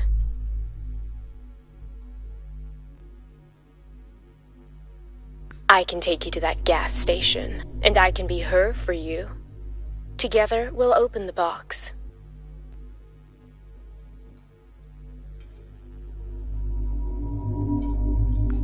can make it happen. You can make it real. What do you say? Miss the old times? Let me be her.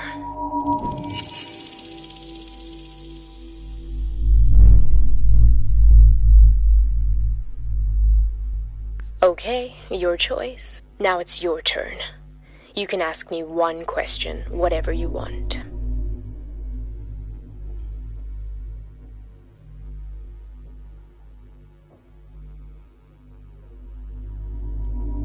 The man on the phone. Yes, the one I was texting when we were eating lunch. The man with many eyes.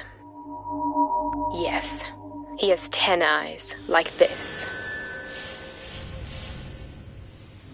No, he wears them around his wrist, like a bracelet. Even while he sleeps, a few of them keep watch, their eyes open. He also wears an orange vest.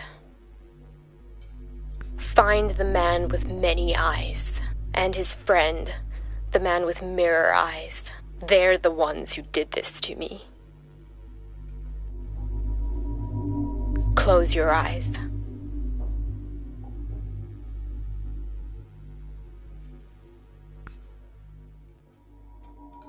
Hey, where'd you go? It's like you went somewhere else there, having some irresistible dream. Good for you. Reality is always the best policy. Speaking of reality, the check has arrived.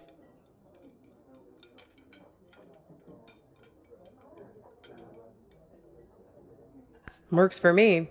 What's the sudden rush? Are you sure? If you're lucky, maybe she hasn't even gotten to the gas station yet.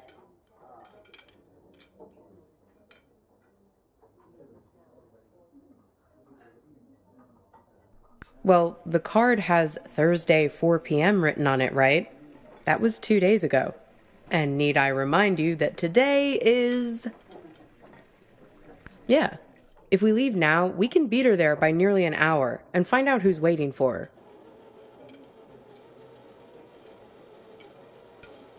I have a few wigs in the car. Like I told you, I'm an expert shapeshifter. Come on. Time to be forgiven. And time to hit the road. Time to pay the check so we can get out of here.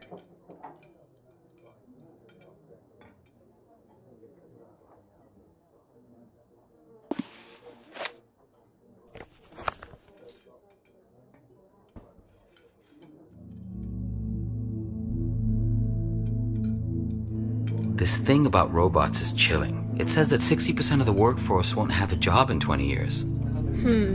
Hey, can you put down your phone for 3 seconds? I'm trying to have a real human connection with you, and you're so tuned out. It's like I'm eating with a robot. I'm sorry, I know. We need to get gas in a sec. You can tell me about it while we're in the car. Would you put that thing away? Hey, stop it! Come on, let go! Who is that?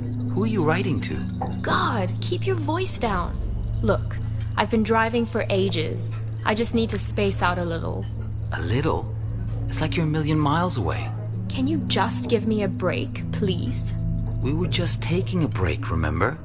Now we're back together, but I feel this is the last place in the world you want to be. Well, that's what I'd call a self-fulfilling prophecy. Ain't love grand? Come on, let's get out of here.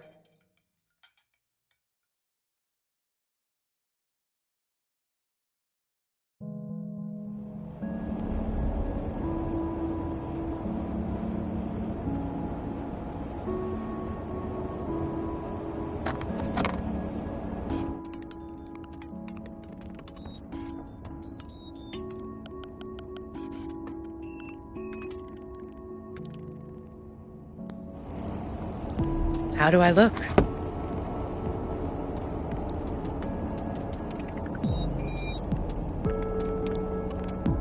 Don't worry, it'll work.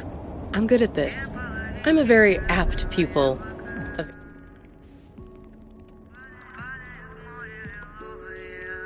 A very apt pupil. Here, take my phone. Call for help the moment something looks fishy.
Shoot. Right? I did, yes. Right, it was her. Yes, and? Listen, there's something at the end of this road that you don't want to find. If you only wanted to find it, there wouldn't be all this conflict. Drivers lying to you, drugging you with raisins, all the little glitches, things that don't make sense, the static. It's hardly been a smooth ride, has it? I'm just saying, there are two sides to every story, right? The argument back at the diner, maybe there was something missing for her. Something missing between the two of you. Have you stopped to think for a moment about why you keep finding these photographs? Why they are so important to you? They're a way of capturing reality, right? They're objective, but they're also you. They tell the story you want them to tell. That camera of yours, it's a weapon too. Take a photo of me, and in the photo I'll never change. I'll never grow away from you.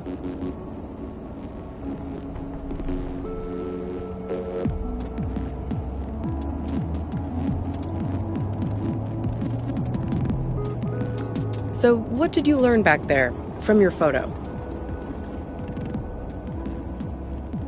Oh?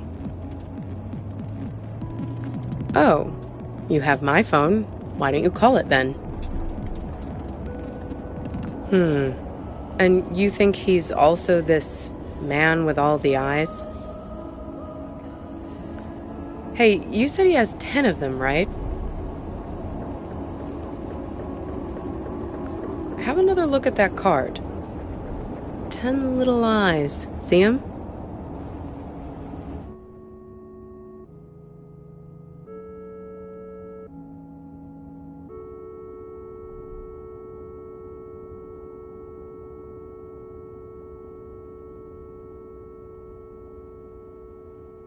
Freaky, right?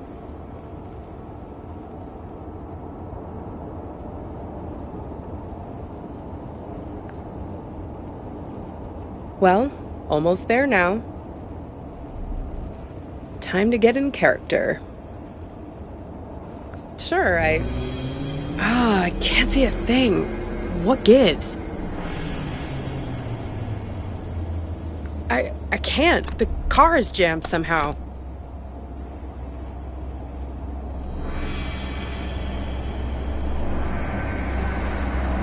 What the hell? Watch it, buddy.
Yellow. Copernicus? Is that you? Let me guess. You've gotten yourself into some kind of jam, swinging by your toes over a tiger cage? Locked in a trunk? That doesn't sound like part of your dream. How'd you manage that? Well, don't say I didn't warn you. You've sworn to deceive me, Vern. I'm going to feed the birds now. I want to know the truth. Look where that got you. Speaking of which, did you find the box, Copernicus?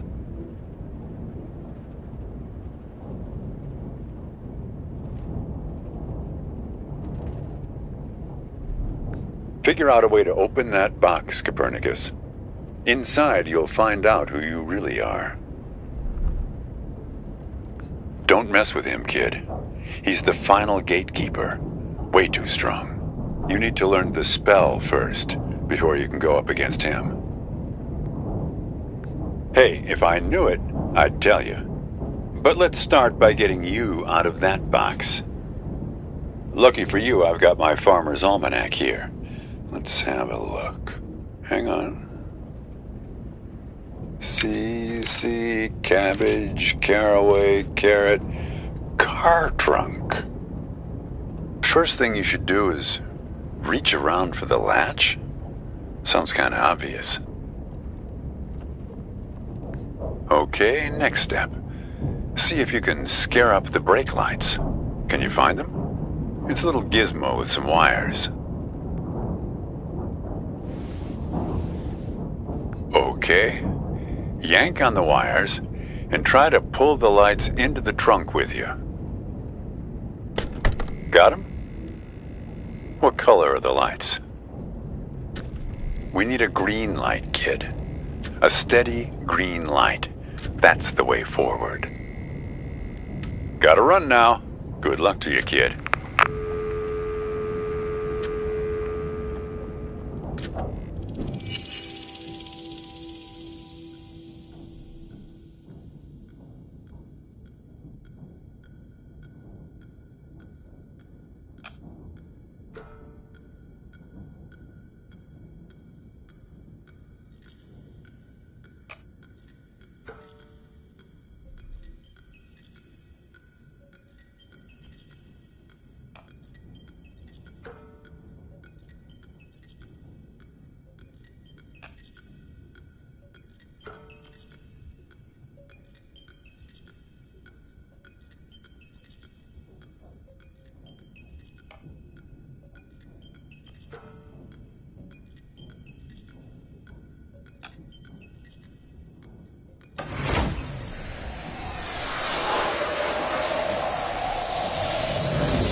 ما أدري شو تسوي بسيارتي، بس من خبرتي بهذا المكان راح تسح بعدين.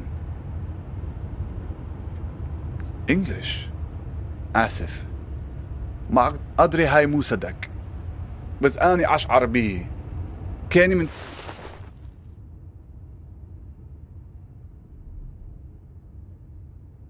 من صدق حاجة سعر. كل شيء هنا إلها دلالة رمزية، السترن، الجير ولا القرن على الدشبول. حاسة حتى لو أحد إيدي من السترن السيارة من كيف تمشي عدل؟ إيه معود على كيفك، أريد أوقف.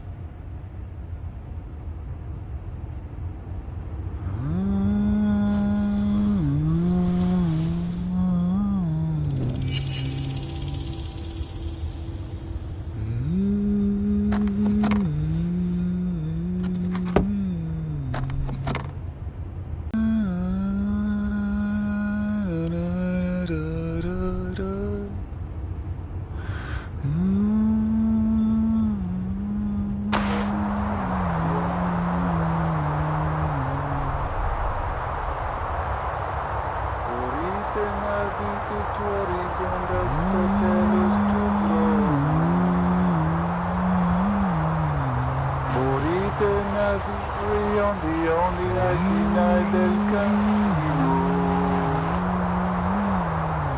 And the tyrant's cielo está bajo que no puedes pararte derecho. He oído que más te dan bajo, no puedes parar way back derecho.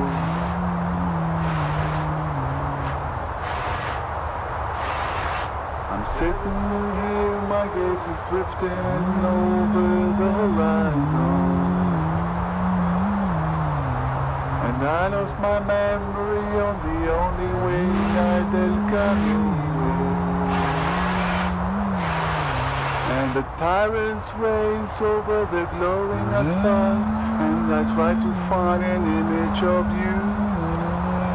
And the sweet fireflies, they dance in the night, they are stumbling on my way back to you. How would I know? It's not even my car. No idea. I find myself behind the wheel here night after night. And the trunk, that's my dream too. You don't want it in there, trying to shift my legs to keep them from falling asleep.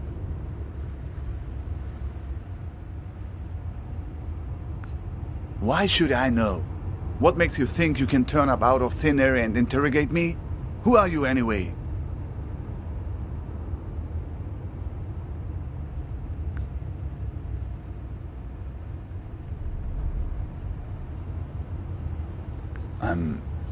I'm not sure actually. But here, it's funny. On this highway, everybody calls me Al-Shatir.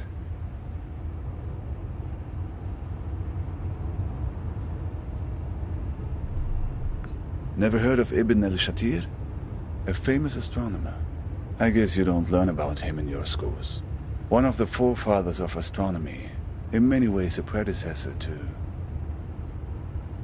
Yes, that's right.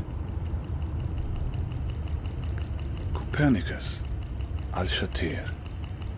Two iconoclasts from different lands who challenged the belief that the sun revolves around the earth. Two dreamers who had the conviction that their unique consciousness is not the only thing in the center of the universe. Maybe you're not just part of my story, like I'm not part of yours. You were trapped in the trunk, where I've been many times. It's like you've wandered into my dream, and I've wandered into yours. How should I know? Somehow the streams have crossed. Disturbance in space-time continuum.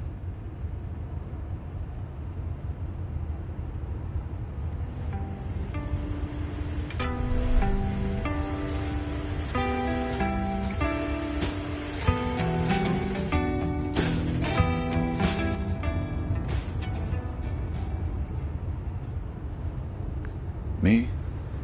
Yes, safety. A place far away from wars. From bombings. From the cockroaches that crawl out as soon as the dust settles. On the news, you hear only about armies and religious madmen. But it's the gangsters that drove me away. They're the ones who did this to me.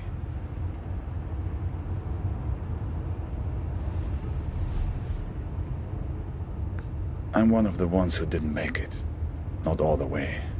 I'm stranded somewhere in between, trying to complete the journey every night in my sleep. The El Mahdi army. They called themselves an army anyway. They were looking for my brother-in-law, because he worked as a translator for the US military. Neighbors warned us we should move, and so we did, twice. Luckily, no. He was safe with the army, beyond their reach. A few years passed and we forgot about the threat. Life had returned to normal, and that's when they came back and picked me up. 2 days later, when I woke up in a Baghdad hospital, I found out that they dumped me off there and told the hospital that I'd hurt myself in a work accident. Yes, after that, I couldn't stay. The women in my family, My mother, my sisters, they were the only ones who knew. I got on a plane to Istanbul, where my cousin lived. He took me to Izmir, where the smugglers are. They're easy to find. I bought a space on a vessel, headed to Mytilene, Greece, the closest harbor in Europe.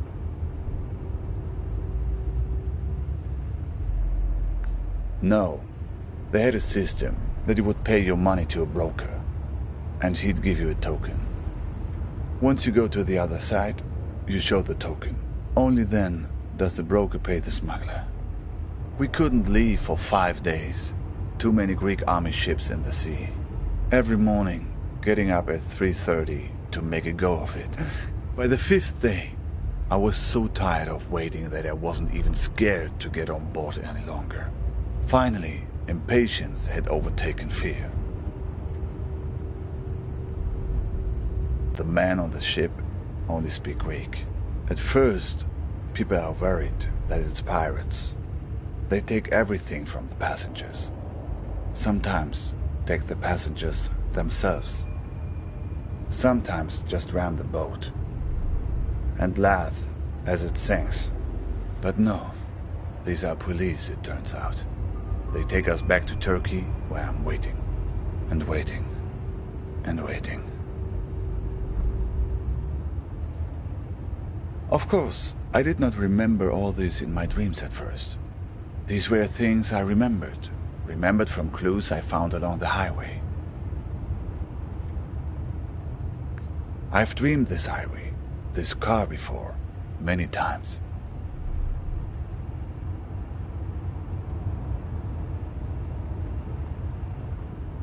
Always a long drive, always danger. Sometimes I'm smuggled in the trunk, sometimes I'm driving.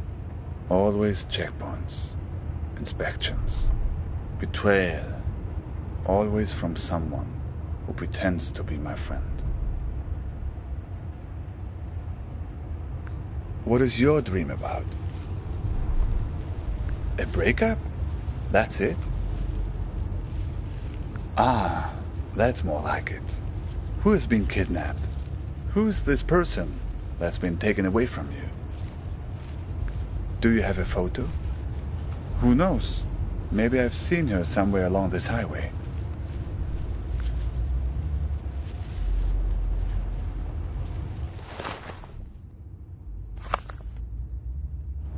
I know her, the same woman, but with different hair color. I just saw her at the gas station a few miles back. A decoy? What kind of game are you playing here?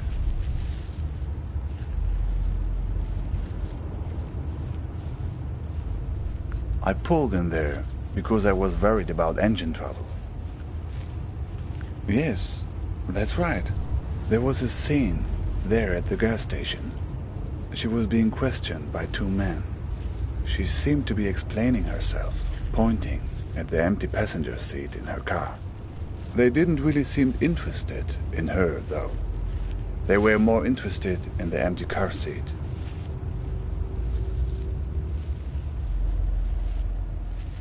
One man was wearing an orange vest. He seemed to be in charge. Another, shorter guy next to him.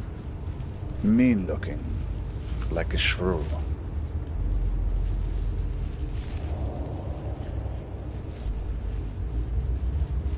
Sounds like getting in my dream. Getting in the trunk. May have saved your neck.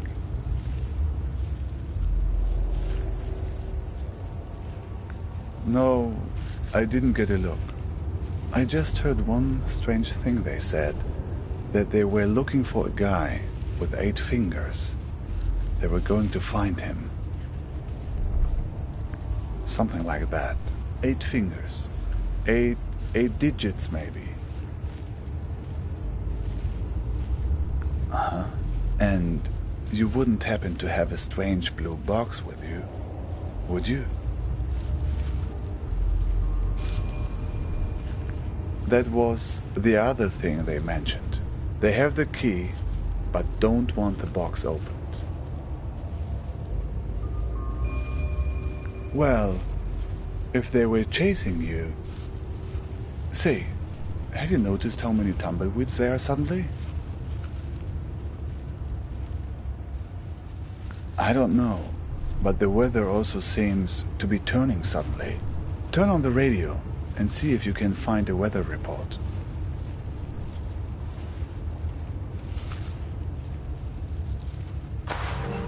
My God! Get that thing off the window!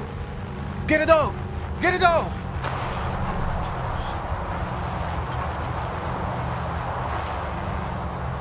It seems to be changing the weather conditions. Sunny skies today, and we could hardly ask for better weather. A balmy 72 degrees, with mild breezes throughout the day, although there is only a 10% chance of rain. Suddenly, it's sunny. It's not working. They're stuck to the car. We need some other kind of weather to get clear of them.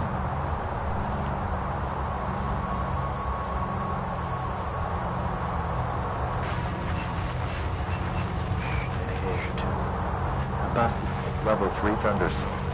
And amongst the crowd milling at the door, a girl with long red hair turns towards me and maybe smiles before stepping on board. I follow the other passengers, 40 sloven old crones, into the foyer of the bus station, which is all concrete and closed ticket windows. The walls are papered with old timetables, shredded and water-stained. Warning, Looks tornado, like tornado 60 feet from conditions car. Look, the tornado. It's starting to pull the tumbleweeds off the car, but it's not strong enough. Tornado 20 feet from car.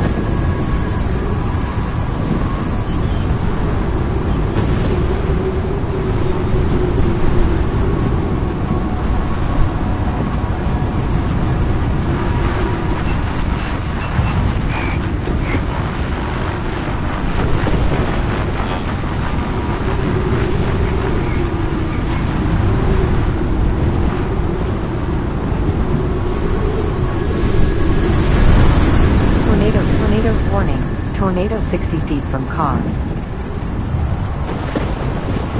Warning, tornado 60 feet from car.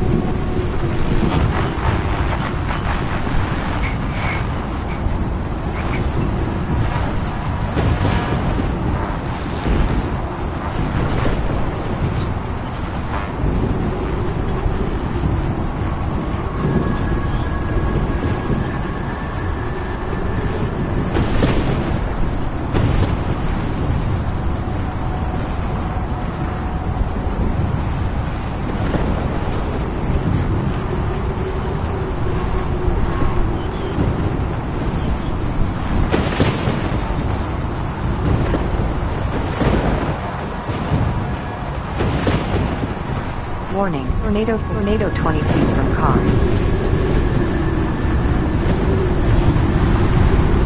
Tornado 40 feet from car.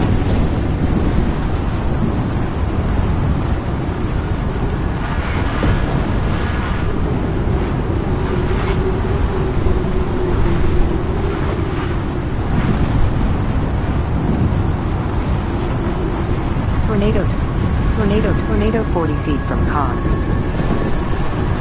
Tornado warning. Tornado 40 feet from car. Warning. Tornado 60 feet from car.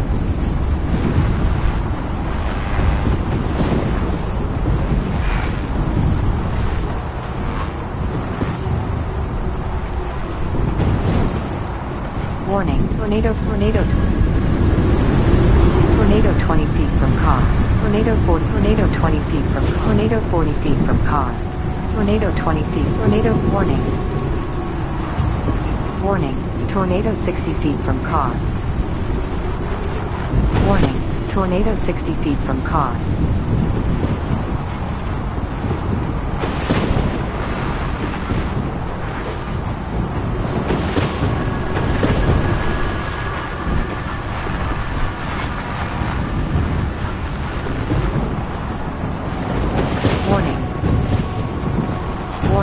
Tornado 6.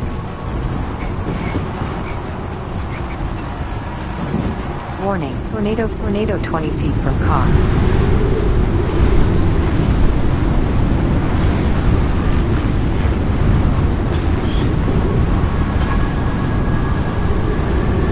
tornado warning.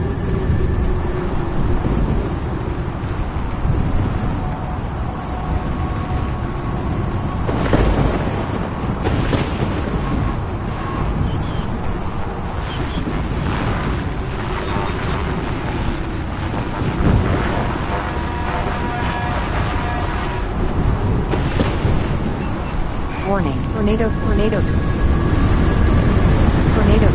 40 feet, tornado 20 feet from tornado warning. Warning, tornado 40 feet, warning.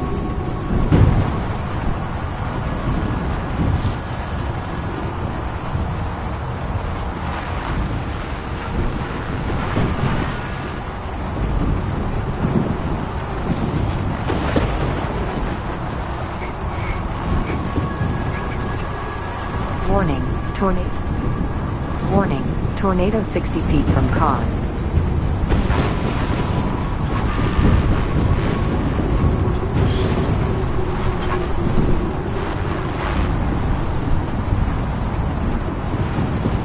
Warning, tornado 20 feet from car. Tornado 40 feet from car.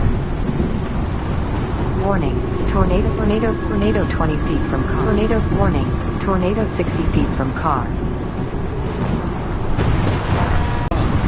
Good riddance.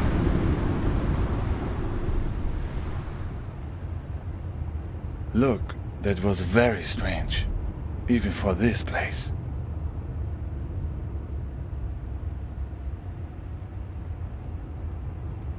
I don't know. It seemed they were spying, searching for something. Did you notice? What do you know about these guys? The ones who are after you?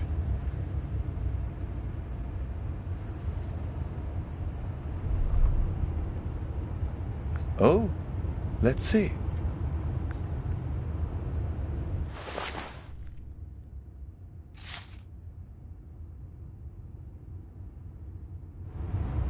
Balkan tours? Not directly, no. But I've heard about them. From a guy in Istanbul I met. He had made it through to Europe, but then had come back to get his family. But that's another story. He had come across these Balkan tours on his way back from Serbia. He warned everyone about them who would listen. Apparently, they had a charitable program to help refugees, promising to help them. But no one who accepted their help was ever seen from again. People just disappeared. And it wasn't just people in the refugee community either. Tourists too. They were strange stories. I only heard bits and pieces, nothing very clear. Mirrors, rooms full of mirrors. People losing their minds and never coming back.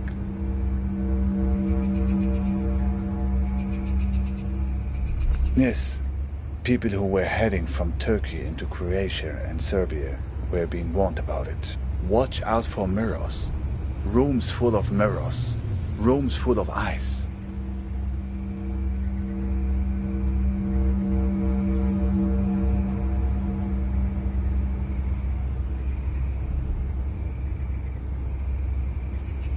Well, my friend, I think right now the best thing you can do is run for safety.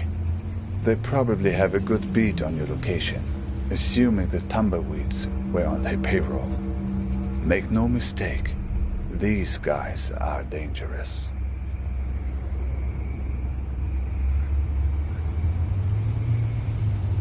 Honestly, I have no idea. But tangling with Balkan tours right now would be suicide. I mean, it's what they want, isn't it? Right. Where did you get the box? They must be worried about what's inside. Worried it will expose them, all the things they've done, to her and to all the other people they've hurt.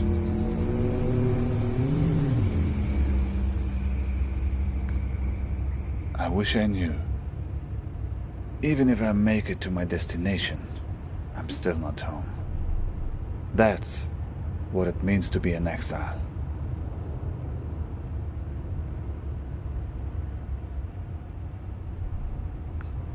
My niece, Nadia, used to ask me that question all the time. Where are you going, uncle?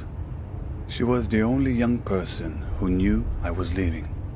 Imagine, she knew when my father didn't. I was always mad at my sister for telling her. She would ask me that when I was putting her to bed. The only thing you can tell when a person that young asks you a question like that at bedtime. I told her the truth. Not the truth, but the truth wrapped in the blanket of a story.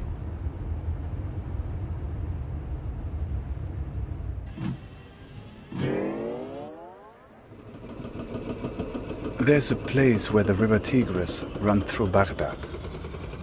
A place called the Two-Story Bridge. When I was a kid, I would go fishing there and look out at the water and wonder where it all led. As a child, I was told that the farthest place on the earth from Baghdad is a place called Fiji. I would train my eyes on the horizon and imagine that all the water led there, to the point where the sky met the earth. To my child's mind, Fiji was the place where the sky touches the earth. These people of Fiji, they must be very tolerant people to live in such a place where one has to stoop over at all times and can never stand up straight. Eventually, they resolved to leave and find a new home, where the sky was farther from the earth, where the pandanus tree can grow high enough to be woven. So, they left this land right under the sky, leaving behind those people so old and bent that they no longer cared to stand up straight. The other Fijians gradually moved away from the edge of the world, and the sky got a little higher, and then they found a marvelous place. It was fertile and lush, with excellent weather, an orange tree for every backyard. But there was one problem: earthquakes. Terrible earthquakes, as frequent as rains during the springtime in this country. All because the sky was still close to the earth. When there's thunder, it echoes off the roof of the sky and causes the ground to break. But the Fijians adjusted. They built their entire civilization out of rubber. Rubber houses with rubber beds that would sway during the quakes, with rubber restraints that would hold the sleeping Fijians tight while they dreamed.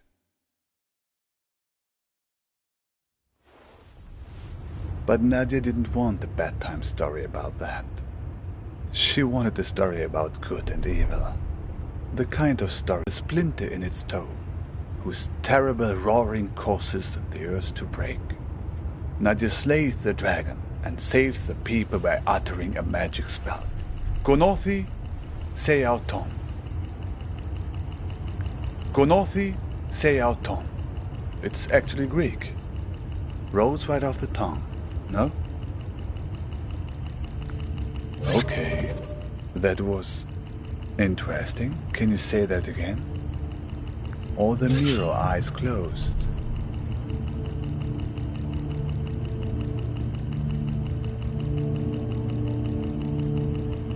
I'm not sure. I think something about closing eyes. Seems like it. And look, that's not the spell's only power. The card. There's a phone number on it now.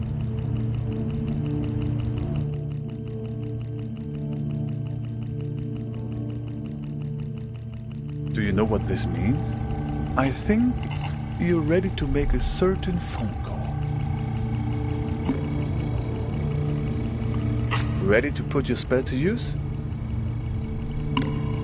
Good. Do you have a phone? Even better. So, here's the plan. You call them and tell them you want to sign up for a tour. Doesn't matter. A tour of the Badlands, whatever. Just something to get close enough to them, to find out what's going on. Here's the thing. If they act like they're taking you on a tour, everything is good. But if they've figured you out, they'll try to distract you while they kidnap you. Take it from me. They tell you someone you care about is in danger, but don't believe it. If everything's fine, then everything's fine.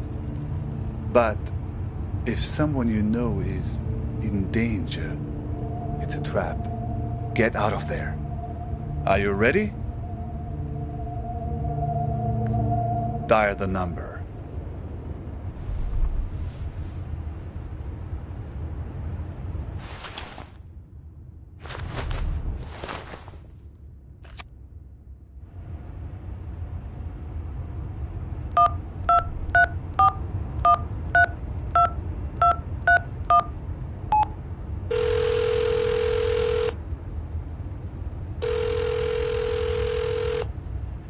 Yeah.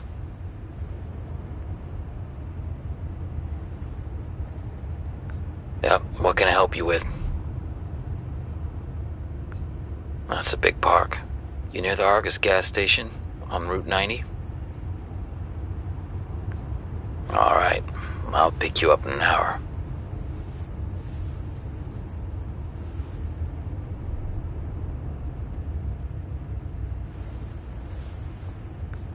You don't have a car, do you? Just guess from your voice. So, see you in an hour. Don't worry about that. I'll be waiting for you once you land.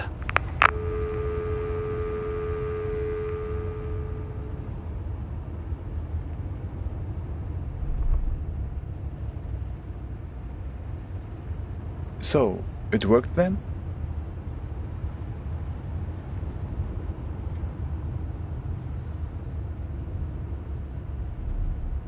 Isn't that how these things normally work in the stories of this country?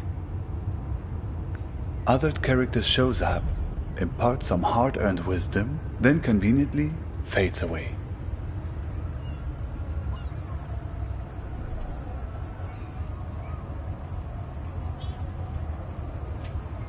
It's a few minutes before 3:30 in Istanbul. There's another raft waiting. Another try. Thanks. To you too. I think you'll be fine. You have allies all along this road, even in the cars of enemies. I've left something for you.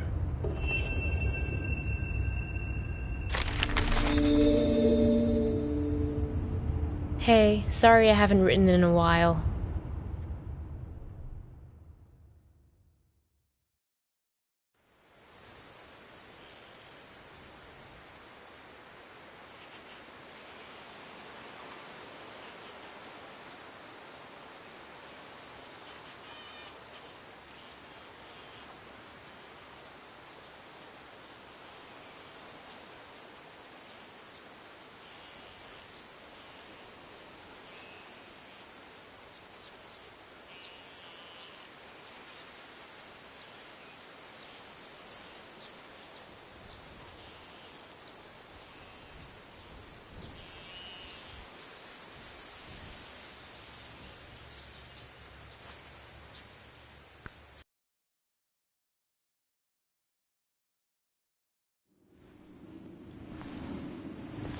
Hey, sorry I haven't written in a while.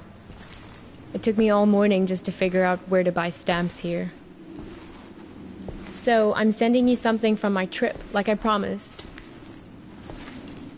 Last week, I was at yet another barbecue. People here really enjoy their pork chops, let me tell you. There was this old-timer there, the host's father. He was talking about inflation during the war years. He ran upstairs to get something he was excited to show me. He comes back down with a 50 billion dinar bill. He starts talking about, at the time they printed it, inflation was so bad that in the morning it could buy one sandwich. By lunchtime, it could buy half a sandwich. It's a beautiful piece of printing, don't you think? All these O's lined up next to each other. Anyway, keep it tucked away for safekeeping. The big piece of news on my end is that yesterday, I finally tackled my fear of heights. Your humble correspondent from the Balkans went hang gliding. Yes, me. Hard to believe, I know. I wasn't gonna do it, but this tour guide guy I met talked me into it. But then the tour guide takes me to the hill where they do the hang gliding, and they're talking about the most crazy thing that happened the week before. You're not going to believe this. It's a tandem dive, so they have you strapped in with an instructor, right? Well, last week they strapped someone in, but the instructor forgot to strap himself in securely. They go running off the cliff and the instructor tumbles down the hill. The instructor was okay, just some bruises. But now the other person is stuck up in the air with no idea how to fly the thing. Everyone on the ground is freaking out, yelling instructions up in the air about what to do. The girl said later that once she got over the initial terror, it was like she'd been flying a hang glider all her life.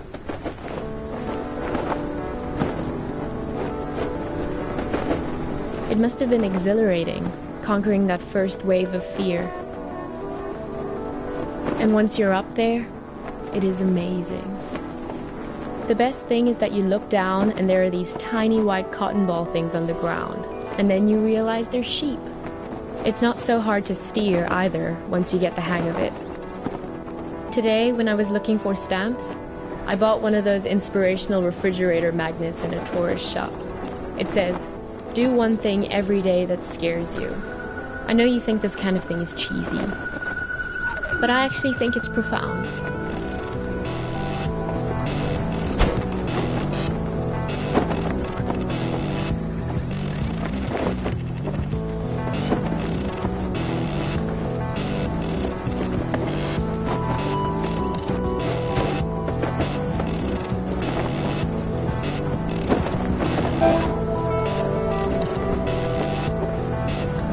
I hope we can do stuff like this on our road trip together. Can we? Sometimes I hate how we live in Seattle, just sitting around in our own heads all the time. I feel like it's the reason we've been arguing more lately before I left.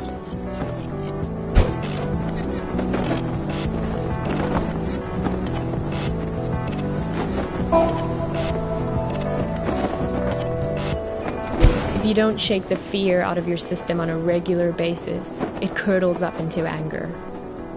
I don't want to be angry.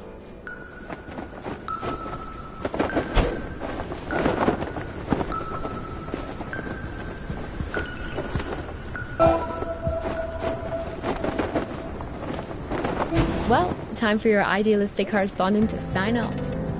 I'm so used to writing emails that it hurts my hand to write a real letter now. How sad is that? But I promise to write more often. And what about you? I don't expect a real letter, but an email would be great. How is everything going? How did it go with that California assignment? The thing about grape farmers? That was this week, right? I miss you. I feel a little nervous about coming back home to you, but a little nervousness is nothing to worry about. That's what I've learned here. Fear is the mind killer. Love you.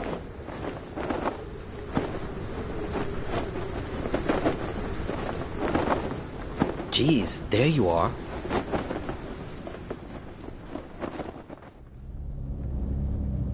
Nice of you to grace us with your presence. I've been looking all over for you. You were supposed to be waiting by the post office, remember?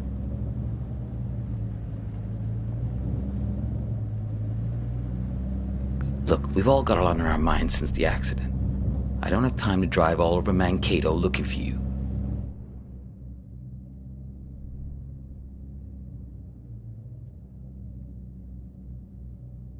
Barely gotten any sleep since it happened.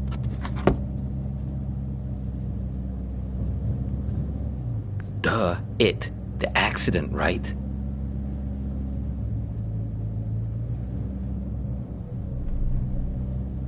Craig, sure, it's only because of him that I'm picking you up.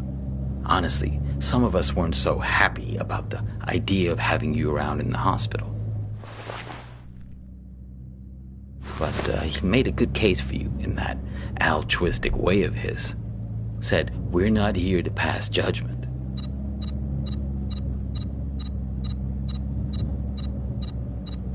What? Hang on.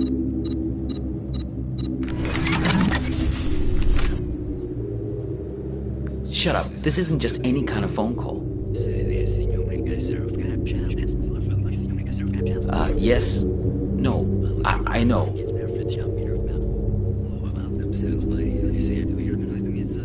No, he turned up eventually. Yeah, he's sitting right here. Do you want to talk to him? Should I put him on live with you? No, I didn't think so. Yes. Okay, I'll wait then. What? It's called a headset. It's a good way to not wreck your car while you're using a phone. Something I would think you'd be very invested in at this point. Look, it was an accident, I know. Sorry. But you just don't pull a phone out of someone's hand while they're behind the wheel. You should have known better.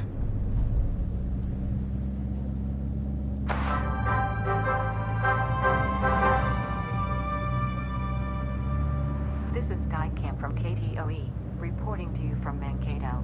For those of you heading south on I-169 on your commute, Copernicus! Expect some delays around the Route 14 What? junction. Shh. Don't say anything. He can't hear me. Only you can. Listen, don't say a word. Do you have that locked box? If you do, roll down the window as a sign. Hey, do you mind? I'm trying to listen to this. It's okay. You can close it now. No point in making him angry over nothing. Okay, good. You can't let these guys get a hold of that box.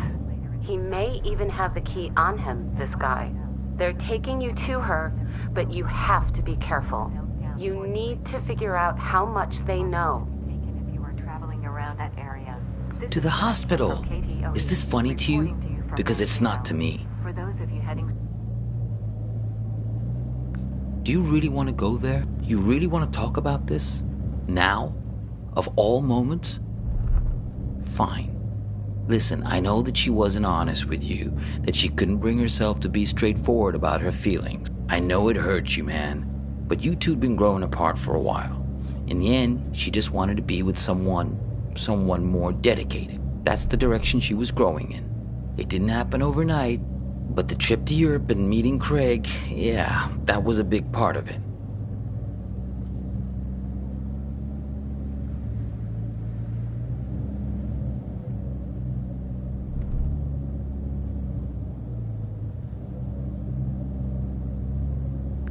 Fine, whatever.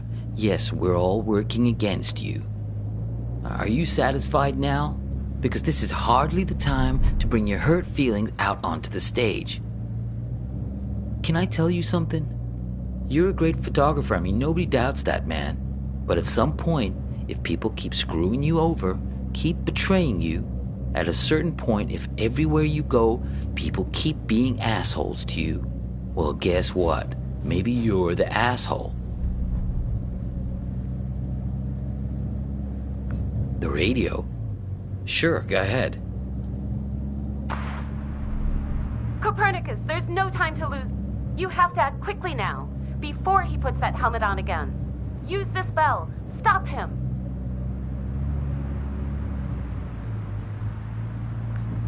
What?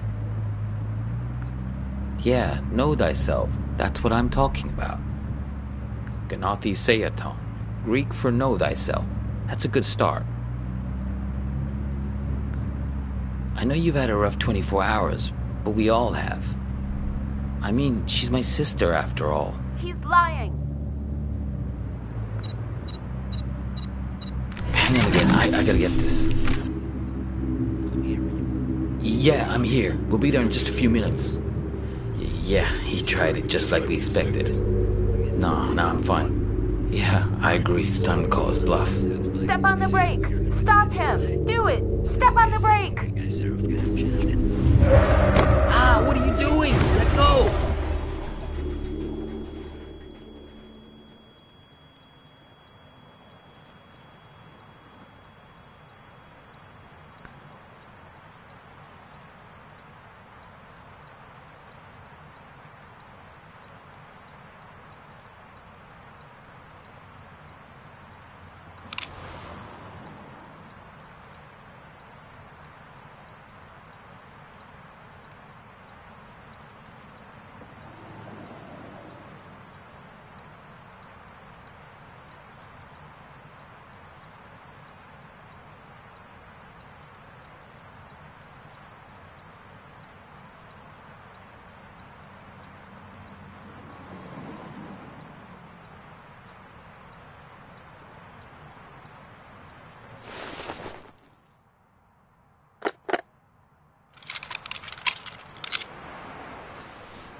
wasn't gonna do it, but this tour guide guy I met talked me into it.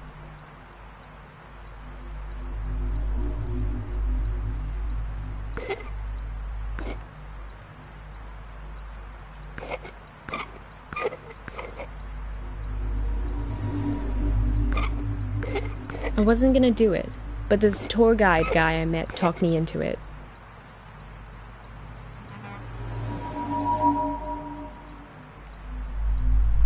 So, I'm sending you something from my trip, like I promised.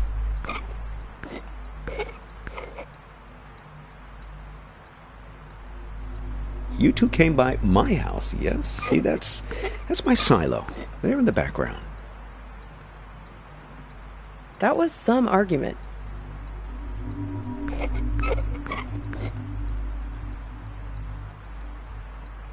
Visiting hours are until 7, so yes, you'll get a chance to see her. She thinks you've caused some kind of accident.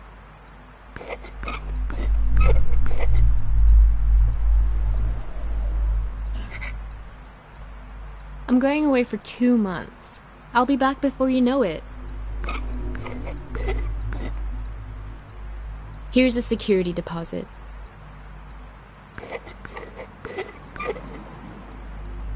It's great, right? I'll send you something special from Europe to put inside. It's a beautiful piece of printing, don't you think? All these O's lined up next to each other. The argument back at the diner, maybe there was something missing for her. Find the man with many eyes. They're the ones who did this to me.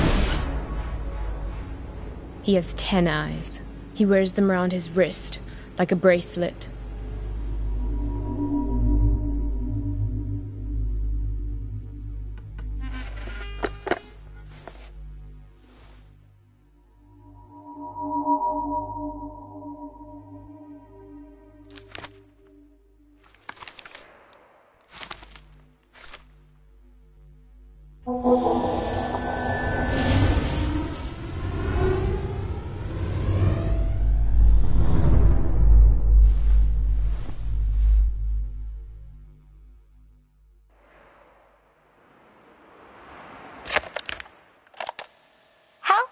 Save me from this man.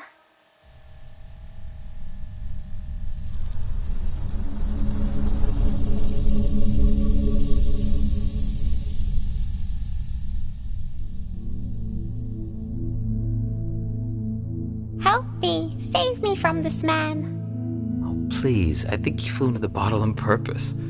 What are you, the public defender to all things living? Fireflies can't talk. Someone has to speak up for him. If the 6 tiny mittens don't fit, you must acquit. Yeah, I'll set it free in a minute. I just think this light is incredible. Let's keep him as our pet. Now's being cruel. I think I'll always remember this.